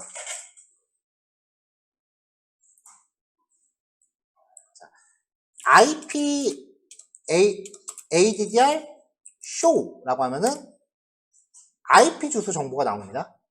여기서 현재 시스템 127.0.0.1은 모든 컴퓨터가 갖고 있는 자기 자신이라 그랬죠? 127.0.0.1이랑 똑같은 뜻이 로컬호스트예요. 그리고 그 밖에 부여된 IP 주소. 옛날 명령어는 ifconfig. if config은 아예 없어졌네. 자, IP route show. 이렇게 하면은 이제 라우팅 테이블이라는 걸 통해서 IP 주소를 확인하고요. route-n도 route-n은 명령어가 없네.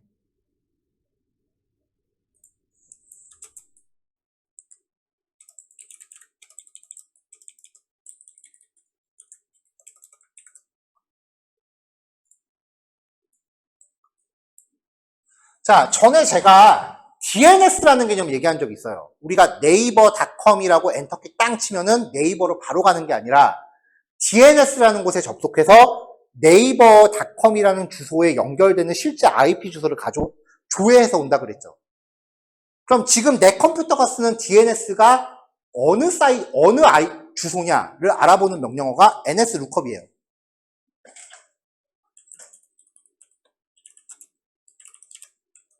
nslookup 구글닷컴이라고 하면은 DNS에 가서 조회를 해옵니다.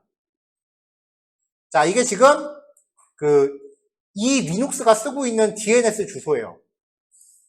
지금 여기서는 가상 환경이니까 우리 윈도우가 DNS 역할을 해주는 거예요. 그럼 구글닷컴이라는 곳의 IP 주소는 이렇게 대응된다라는 거예요. nslookup은 윈도우에서도 되거든요. 자, 윈도우에서 nslookup 네이버닷컴이라고 하면 이렇게 나오죠. 168.126.63.1과 126.63.2 요거 두 대는 KT에서 관리하는 대한민국 국가 DNS입니다. 이 두 대가 무너지면은 우리나라 전국의 인터넷이 다 죽습니다. 실제로 옛날에 그런 적이 있었어요. 저번에 얘기했었죠. 인터넷 대란이라 그래서 이 시스템이 바이러스 먹어서 뻗은 적이 있었어. 한 보름가량. 전국의 모든 인터넷이 보름 동안 안 된다고 생각해봐요. 실제로 그런 적이 있다니까. 못 믿겠으면 위키에 검색해봐요. 인터넷 대란이라고 검색하면 나올 거야.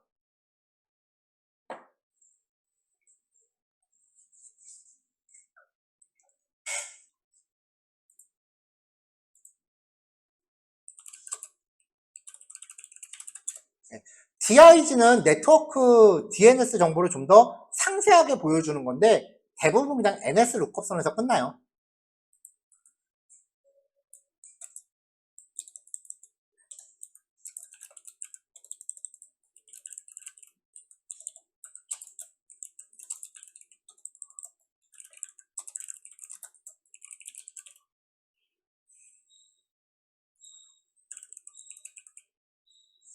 자, netstate라고 하면은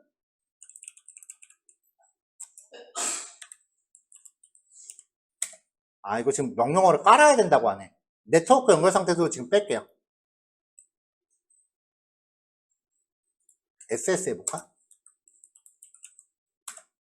요건 나오네요. SSTULN 이라고 하면은 이제 네트워크 연결 상태가 나옵니다. 이게 뭐냐면은 현재 내 컴퓨터에 누가 접속하고 있는지를 보여주는 거예요. 가끔 이런 거 서버 관리하는 애들은 이런 거 모니터링 해갖고 엄한 애가 붙어 있는지를 보는 거죠.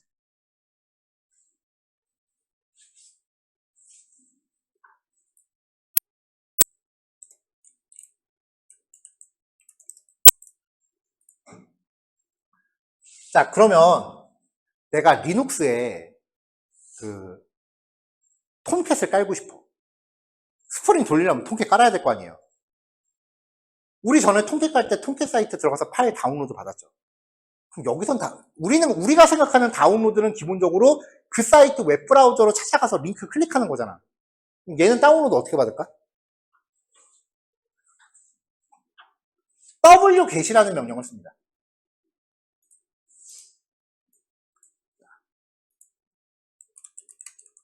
자, 톰캣 사이트에 들어왔어요. 여기서 톰캣 10버전에 대해서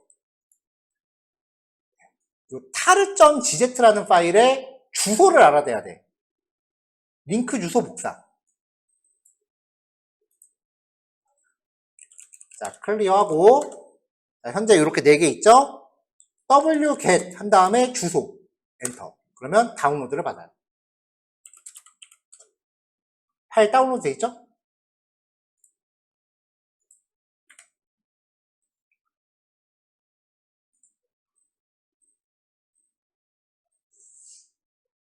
자, wget 대문자 5는요, 다운로드 받을 때, 요 주소의 파일을 기본적으로 요 이름으로 들어오거든요. 얘를 이 이름으로 바꿔서 저장해라 라는 거예요. 대문자 5, 소문자 5 마찬가지고요. curl이라는 명령어로도 다운로드 가능한데 curl은 기본적으로 약간 의미가 다르니까 얘는 안 쓰는 게 좋을 것 같고요. 자, 특정 폴더의 경로를 걸었을 때 그 안에 있는 항목들을 싹 다 다운로드 받고요. -b는 백그라운드로 다운로드를 합니다. 근데 기본적으로 wget -5 옵션까지만 알고 있으면 충분해요.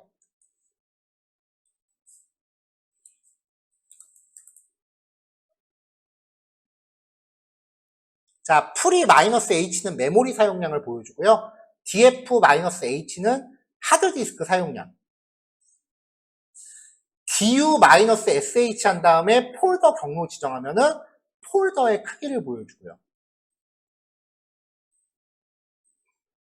기본적으로 하위 폴더까지 다 보여주려고 드는데 maxdepth 1이라고 하면은 원뎁스, 2 하면은 하위 2뎁스까지 보여주고요. ls CPU라고 하면은 CPU 정보를 보여주고요. 업타임이라고 하면은 이제 시스템이 그 몇 시간째 가동 중인지를 보여줘요. 그래서 시스템이 현재 부하가 얼마큼 걸려 있는지를 알 수 있는 거죠. 그래서 요 시간에 한 명의 유저가 얼마만큼의 그 부하를 일으켰다. 그러니까 부하라는 게 실제로 시스템이 힘들어한다는 느낌이 아니라 얼마만큼의 사용량을 썼다. 뭐 그런 의미로 해석해도 돼요. H탑 뭐 실시간 시스템 모니터링 이건 아까 얘기했었고. 나머지는 뭐 굳이 기억 안 해도 됩니다. uname-a라고 하면은 시스템 정보를 출력해 주고요.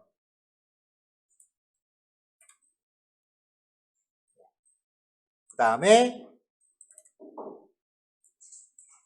lsb release -a라고 하면은 현재 내가 쓰고 있는 리눅스의 버전을 알려줘요. 같은 방법이 OS 릴리즈 파일을 열람하는 것도 되고요. 그 다음에 ls 리스트 하드웨어 라고 하면은 겁나 많이 나오는데 짧게 보고 싶으면 short 옵션을 걸면은 좀 짧게 나와요. 하드웨어 시스템 정보가 나오고요. 블록 디바이스, USB 디바이스, PCI 디바이스 종별로 따로 나오고요. USB 디바이스는 뭔지 알 거고 PCI는 컴퓨터 본체에 직접 장착한 애들.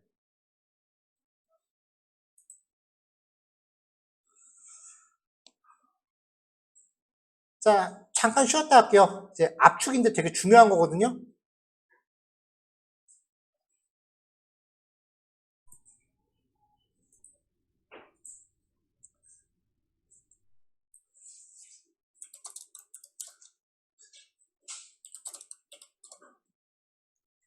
자, 요번에는 압축 파일을 만드는 명령어인데요. 리눅스의 압축 방식은 윈도우랑 조금 차이가 있어요. 윈도우에서 대표적으로 쓰는 형식이 zip이죠. 리눅스는 tar라는 확장자랑 gz라는 확장자가 있는데요. 먼저 tar는 압축이 아니고 묶음 파일이에요. 여러 개의 파일을 압축 없이 그냥 한 단위로 묶어 놓는 단위예요. 이렇게 묶음 파일을 만든 다음에 압축을 하는데 그 압축 파일의 확장자가 gz로 나와요.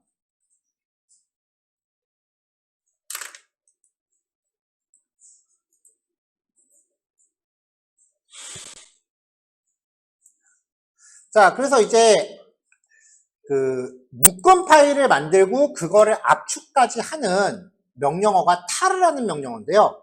옵션이 CZF예요.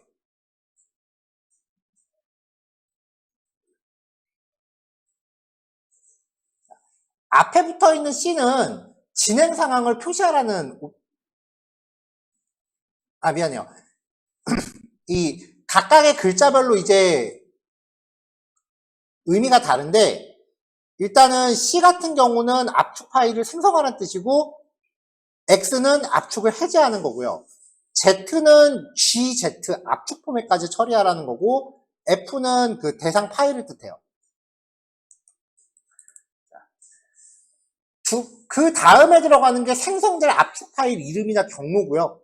그 다음에 압축할 폴더입니다. 그러면 이 폴더 하위에 있는 파일들을 압축해라가 되겠죠. tar.czf 백업 언더바, 요거는 환경변수 쓰는 거예요. 날짜값, 현재 날짜와 현재 날짜값을 tar.gz로 묶어라. 홈 밑에 우분투라는 폴더를.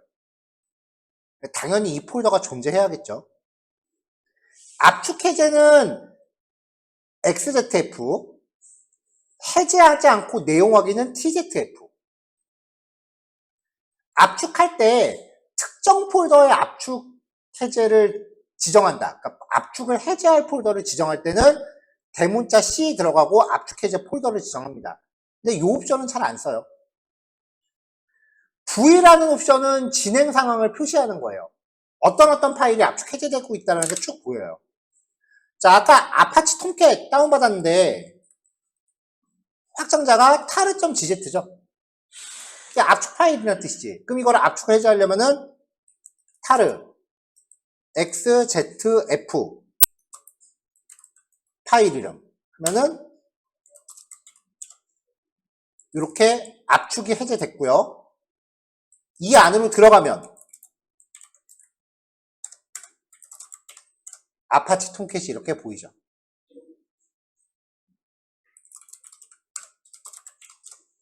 자, 이거 우리가 윈도우에서 다운받았던 거랑 똑같은 파일이거든요.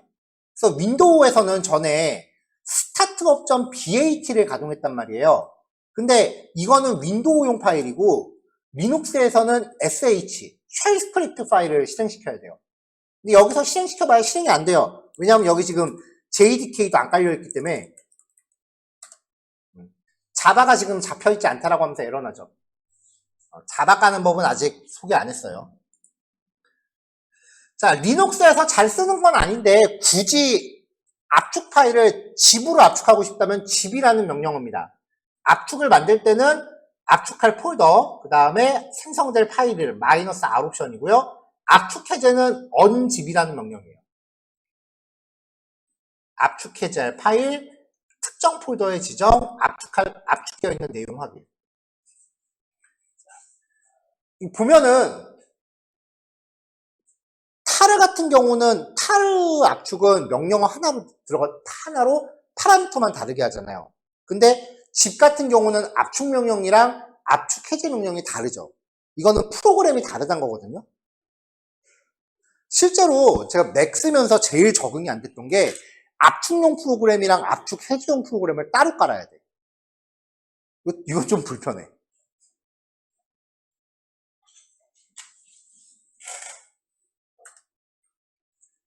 자, 나머지 것들은 뭐 저도 외우고 있진 않은 건데, sort, 파일 이름, 파일의 내용을 정렬해줘요. 마이너스 n은 숫자 기준 정렬이고요. 마이너스 r은 역순 정렬. 자, sort names.txt에 타이프라인 걸고 unique라고 하면 파일 내용에 있는 중복된 행을 제거해주고요. 얘는 제거하면서 개수도 출력해주고요.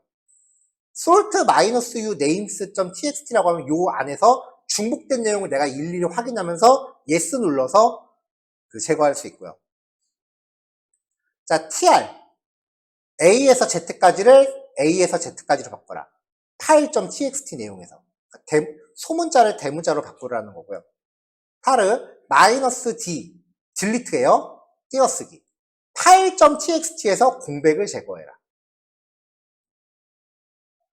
자, 여기는 컷 -d 콜론 -f1은 -f1 etc 밑에 패스워드. etc 밑에 패스워드라는 파일에서 콜론을 기준으로 첫 번째 필드만 추출해라.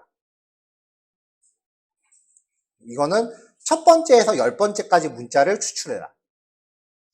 WC는 워드 카운트고요. 잘 쓰는 내용은 아니라서 뭐 굳이 정리하실 것까지는 없을 것 같아요. 이 내용은.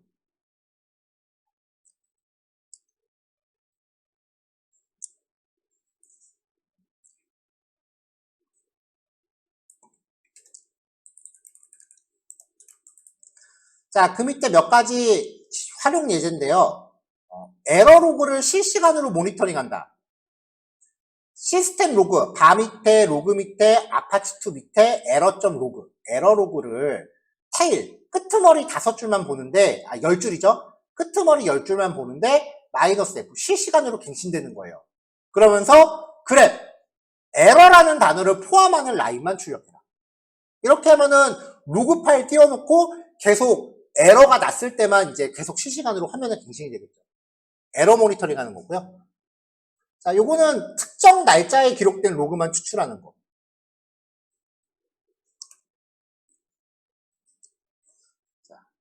자, awk 프린트 첫 번째 파라미터. 요런 형식으로 들어가는데, 자, 액세스 로그, 접속 로그를 정렬을 해요.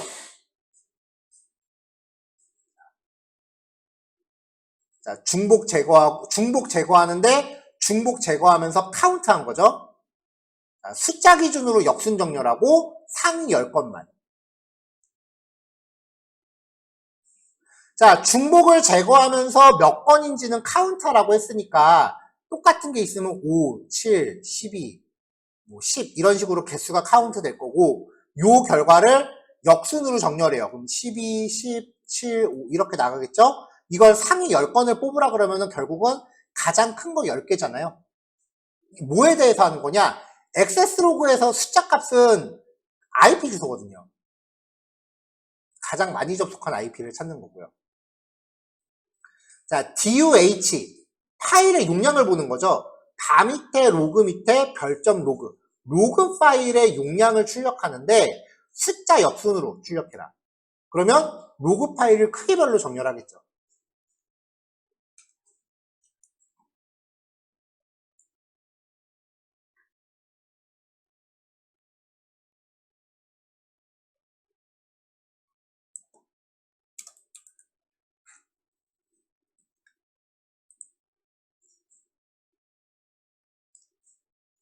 자, 요건 이제 DU-H 용량인데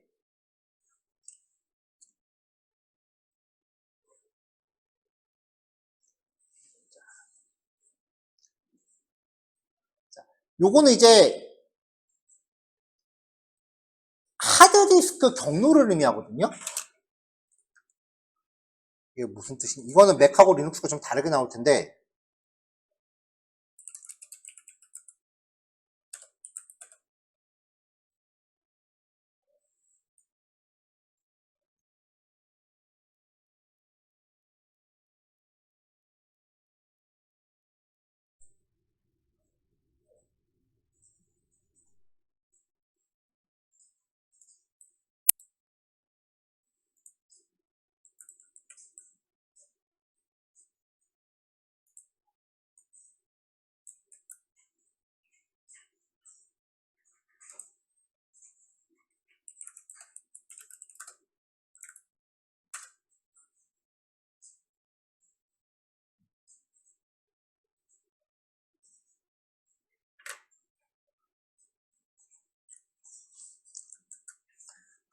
하드디스크의 용량을 최상위 루트 폴더에서부터 투뎁스까지만 보여주는 거예요.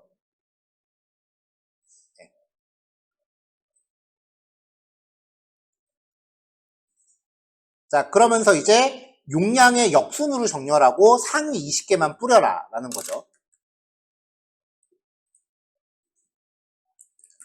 요 구문은 나도 서칭을 좀 해봐야겠다. 기억이 잘 안 나네요.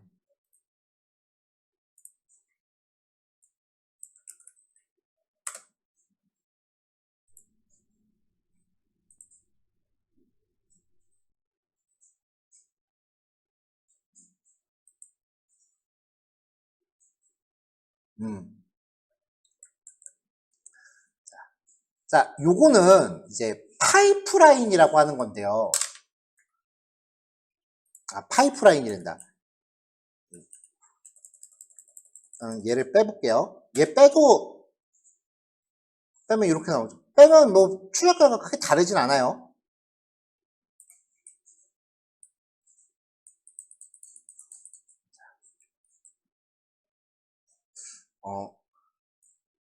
이 오른쪽 방향 화살표가 뭐냐면은 ls-al 하면은 현재 폴더의 목록이 나오죠. ls-al 괄호하고 hello.txt라고 하면은 이 출력 결과를 텍스트 파일에다 기록을 해줘요. 그래서 hello.txt를 출력해보면은 ls-al의 결과가 저장이 돼요.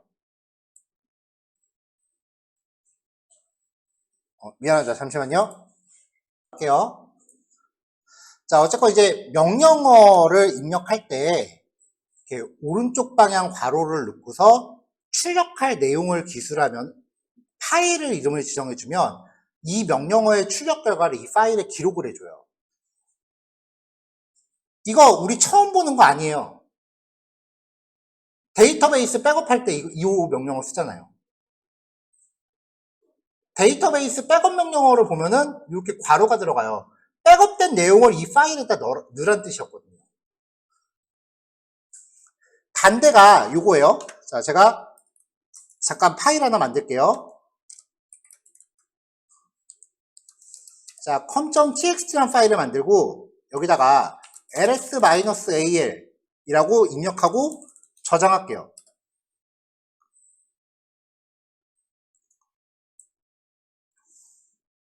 자, 이렇게 하면서 그래 독스라고 한 다음에 파일 이름을 입력하면은 요 명령을 입력하면서 이 파일의 내용을 밀어 넣어요. 뭐 여기서는 어차피 텍스트 파일의 명령어 자체가 이렇게 중요한 명령어는 실제 뭐 영향력 있는 명령어는 아니었기 때문에 출력 결과가 없는데 데이터베이스 복원할 때 요 기호를 썼었죠. 자, 다시 원래 내용으로 돌아가서 여기 DV 밑에 널이라는 거는 리눅스에서 블랙홀 파일이라고 부르는 건데 이 파일은 실제적으로 용량을 차지하는 파일이 아니에요. 그래서 여기에 출력 결과 일종의 임시 파일이에요. 여기다가 기록해라 라는 뜻이에요. 파일에다 기록을 해야 그 파일의 내용을 토대로 정렬을 하고 상위 20건을 보여줄 수 있거든요. 자, PSAUX, sort, mem, head 열. 메모리를 많이 사용하는 프로세서 상위 10건을 출력하는 패턴이고요. 자, find, 검색 명령어예요. TMP 폴더에서 파일 타입, F, 그 다음에 M 타임 플러스 7, 마이너스 딜리트.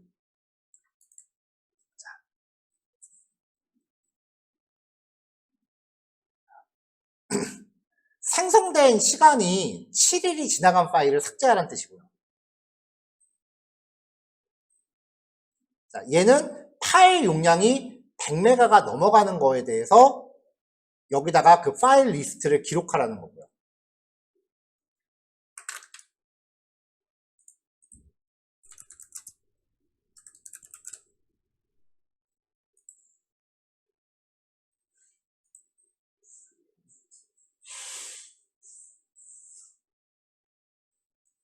자, 요 타입이라고 하는 거는 지정된 타입을 검색하라는 뜻이에요.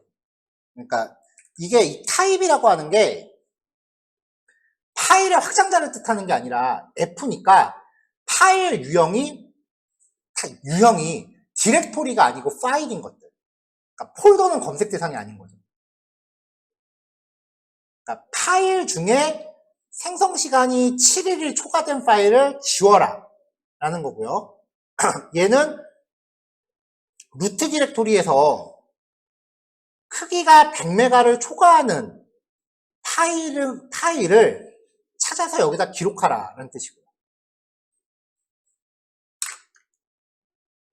명령어를 조합해서 사용을 해요. 자, 얘는 1일 백업 스크립트인데요.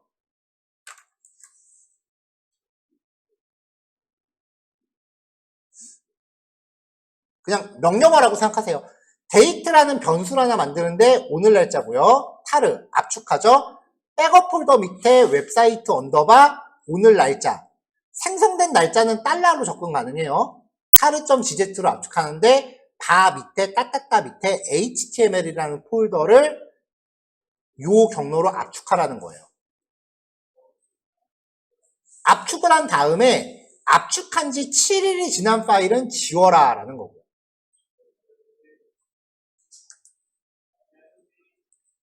자, 파이프라인에 대해서 아까 설명했었죠. 여러 개 파일을 조합해서 한꺼번에 쓰는 건데 전체 프로세스를 보면서 아파치라는 단어가 표현되는 것만 필터링 하고요.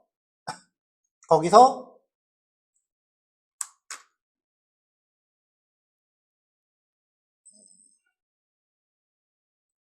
이건 나도 가물가물하다. 이건 조금 이따 설명할게요. 자, 리다이렉션. 이거 좀 전에 설명한 거죠. 이거는 이 명령어의 결과를 이 파일에 기록해라. 괄호 하나는 기존에 똑같은 이름의 파일이 있으면 내용을 덮어 씁니다. 괄호 두 개는 내용을 유지하면서 추가합니다.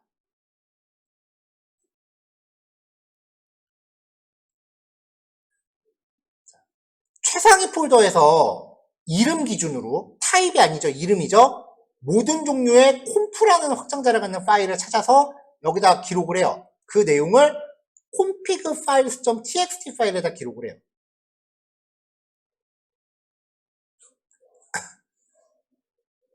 자, 커맨드는 모든 출력되는 내용과 에러 내용을 뜻해요. 모든 내용을 앞으로 요 파일에다가 기록해라.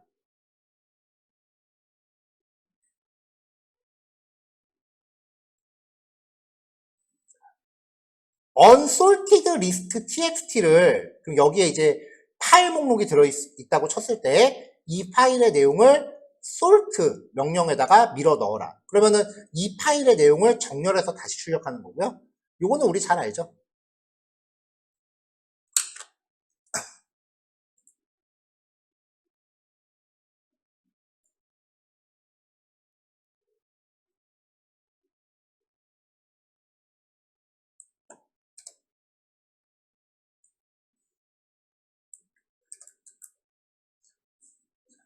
자, 그 밖에 밑에 거는 이제 자주 사용하는 명령어들 그냥 상용구로 보여드린 거거든요. 이거는 시스템 체크하는 명령인데 시스템 정보, 메모리 상태, 디스크 상태, 부하 상태 이런 것들을 한꺼번에 출력하는 스크립트예요. 그래서 더 치면은 이렇게 내용을 좀 요약 정리해서 볼 수 있게 하는 그런 명령이고요. 시스템 CTL은 한 내일이나 모레쯤부터 엄청 열심히 쓸 텐데 지금 여기에 아파치나 MySQL이나 엔직스라고 하는 그 백그라운드 서비스가 설치되어 있지 않기 때문에 아마 아무것도 안 나올 거예요. 시스템 CTL이 가동 중인 서버의 상태를 관리하는 명령이에요.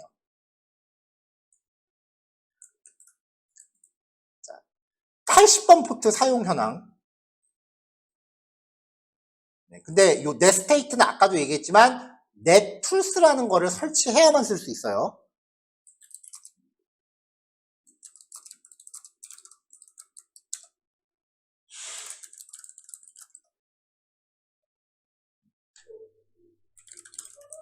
아직 프로그램 설치 명령어를 얘기를 안 했기 때문에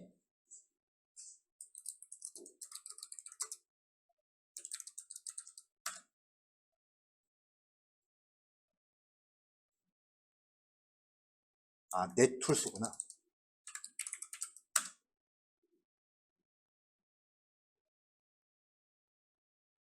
apt get이 안 먹네.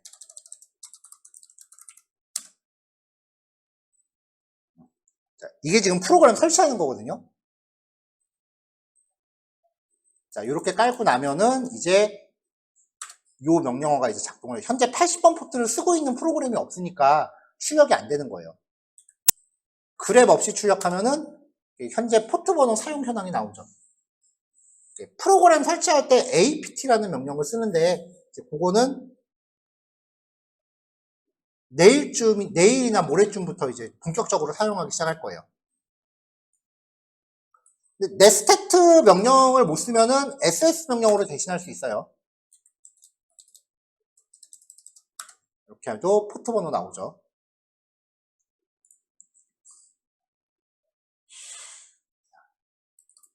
특정 명령어를 사용하는 방법을 잘 모르겠다라고 하면은 만약에 ls 명령어의 사용법을 알고 싶다. 빼기 2개 help라고 하면은 ls 명령어의 사용 방법이 쭈르륵 나오는데 문제는 영어예요.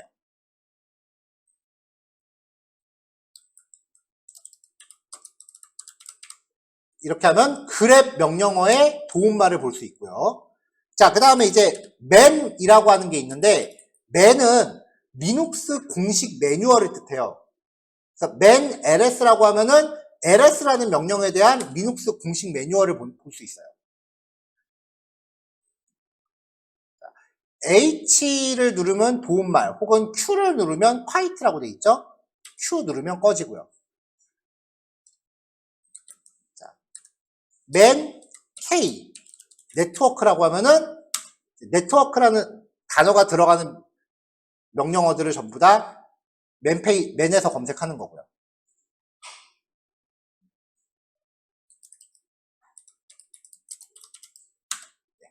이것도 이제 같은 명령어인데요. 파일과 관련된 명령어들을 매뉴얼에서 검색하는 거예요. 자, type ls라고 하면은 ls라는 명령어는 알리아스래요. 그러니까 이 ls라는 단어 자체가 일종의 별칭이래요. ls 빼기 2개 칼라 이퀄 오토라는 명령어의 단축어라는 거죠. which는 파일 검색이에요. 파이썬 3라고 하면은 파이썬 3로 시작하는 실행 파일의 위치를 검색해서 알려줘요. 이거 되게 많이 씁니다. where is ls라고 하면은 ls라는 명령어랑 관련된 모든 파일의 위치를 알려줘요. where is python 3 알려주죠. 이렇게 하면 파이썬 3와 관련되어 있는 모든 경로를 찾아서 알려주는 거예요. 그래서 which랑 where is는 프로그램 설치 같은 거 할 때 되게 많이 써요. 왜냐면 JDK를 깔아도 리눅스는 뭔가 프로그램을 깔면은 설치 경로가 사전에 다 약속이 돼 있는데 그 약속되는 위치가 리눅스 버전마다 다 틀려요. 그래서 프로그램 깔고 나면은 얘가 어느 폴더에 깔리는지 찾는 게 되게 스트레스거든요. 그때 이제 which나 where is를 진짜 많이 써요.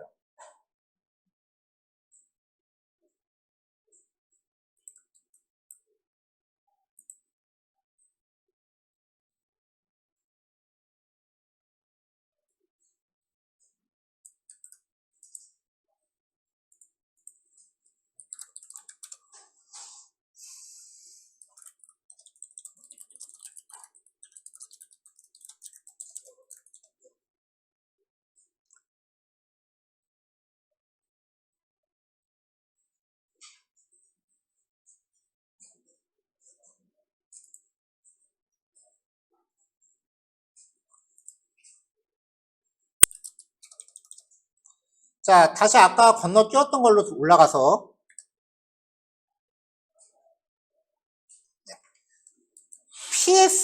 PSAUX라고 하는 명령은요, 현재 실행 중인 프로세스를 보여줘요. 이렇게 다 보여주죠. 여기서 아파치라고 하는 단어를 포함하는 것만 필터링해서 봐요. 여기 아파치라고 있네요.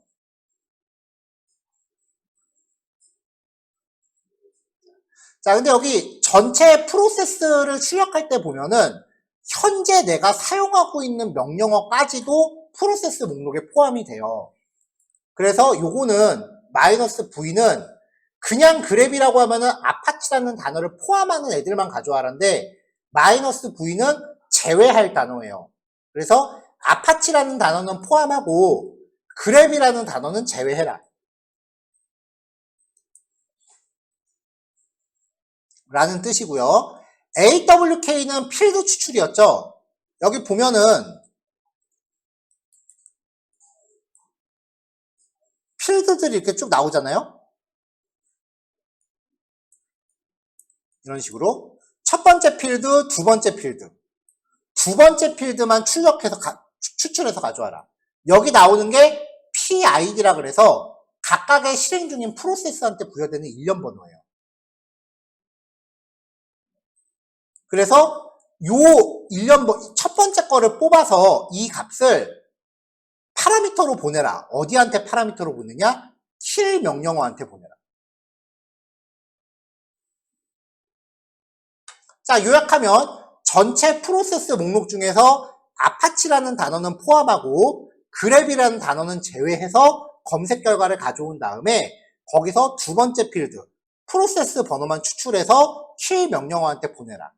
그러면 아파치라는 단어를 포함하는 모든 프로세스가 강제 종료되겠죠. 근데 실제로 이렇게 복잡하게까지는 안 하고요. 저도 ps aux 그랩 아파치라고 한 다음에 이 명령어에 대한 프로세스 아이디 확인해서 그냥 킬 2500 이렇게 그냥 직접 명령을 내려요. 그냥.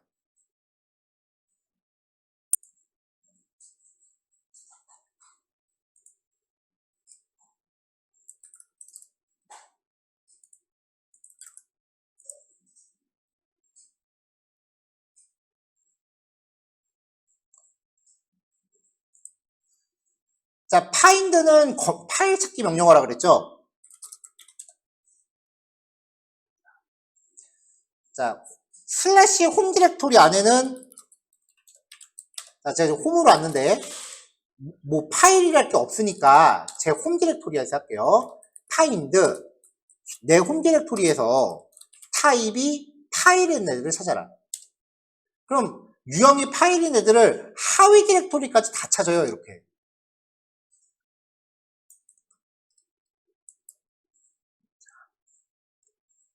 그래 컷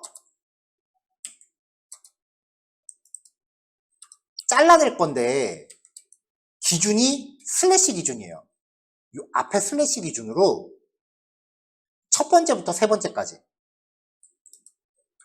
필드만 남겨라.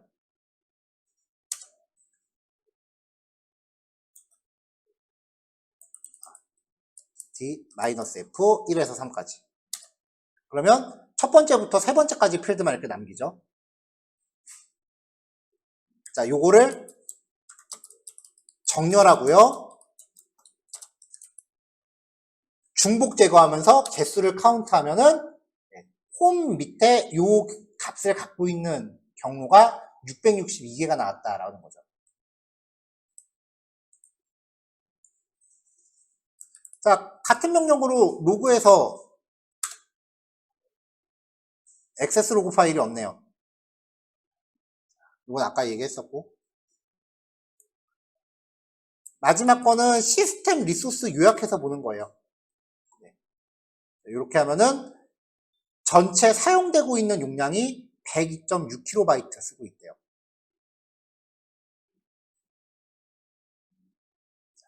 df-h라고 하면은 현재 그 디렉토리별로 용량을 보여주는데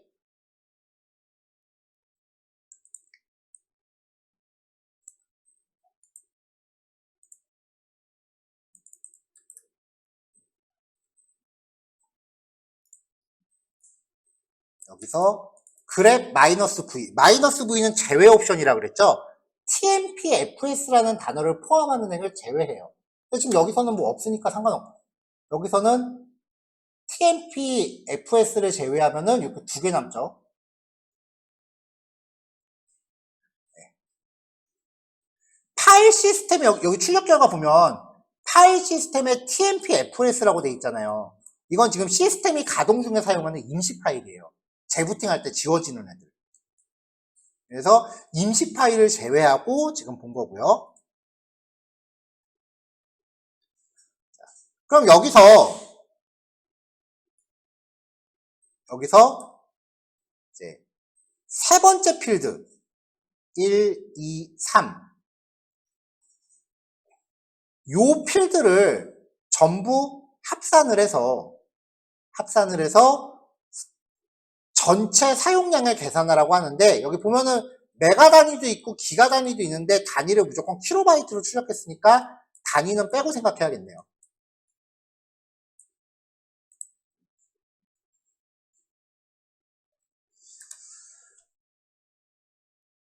자, 11번 이후로는 조금 이제 익숙하지 않으면 좀 내용이 어려울 수도 있어요. 근데 10번까지는 그래도 잘 정리해서 꼭 기억해 놓으셔야 될 것 같아요.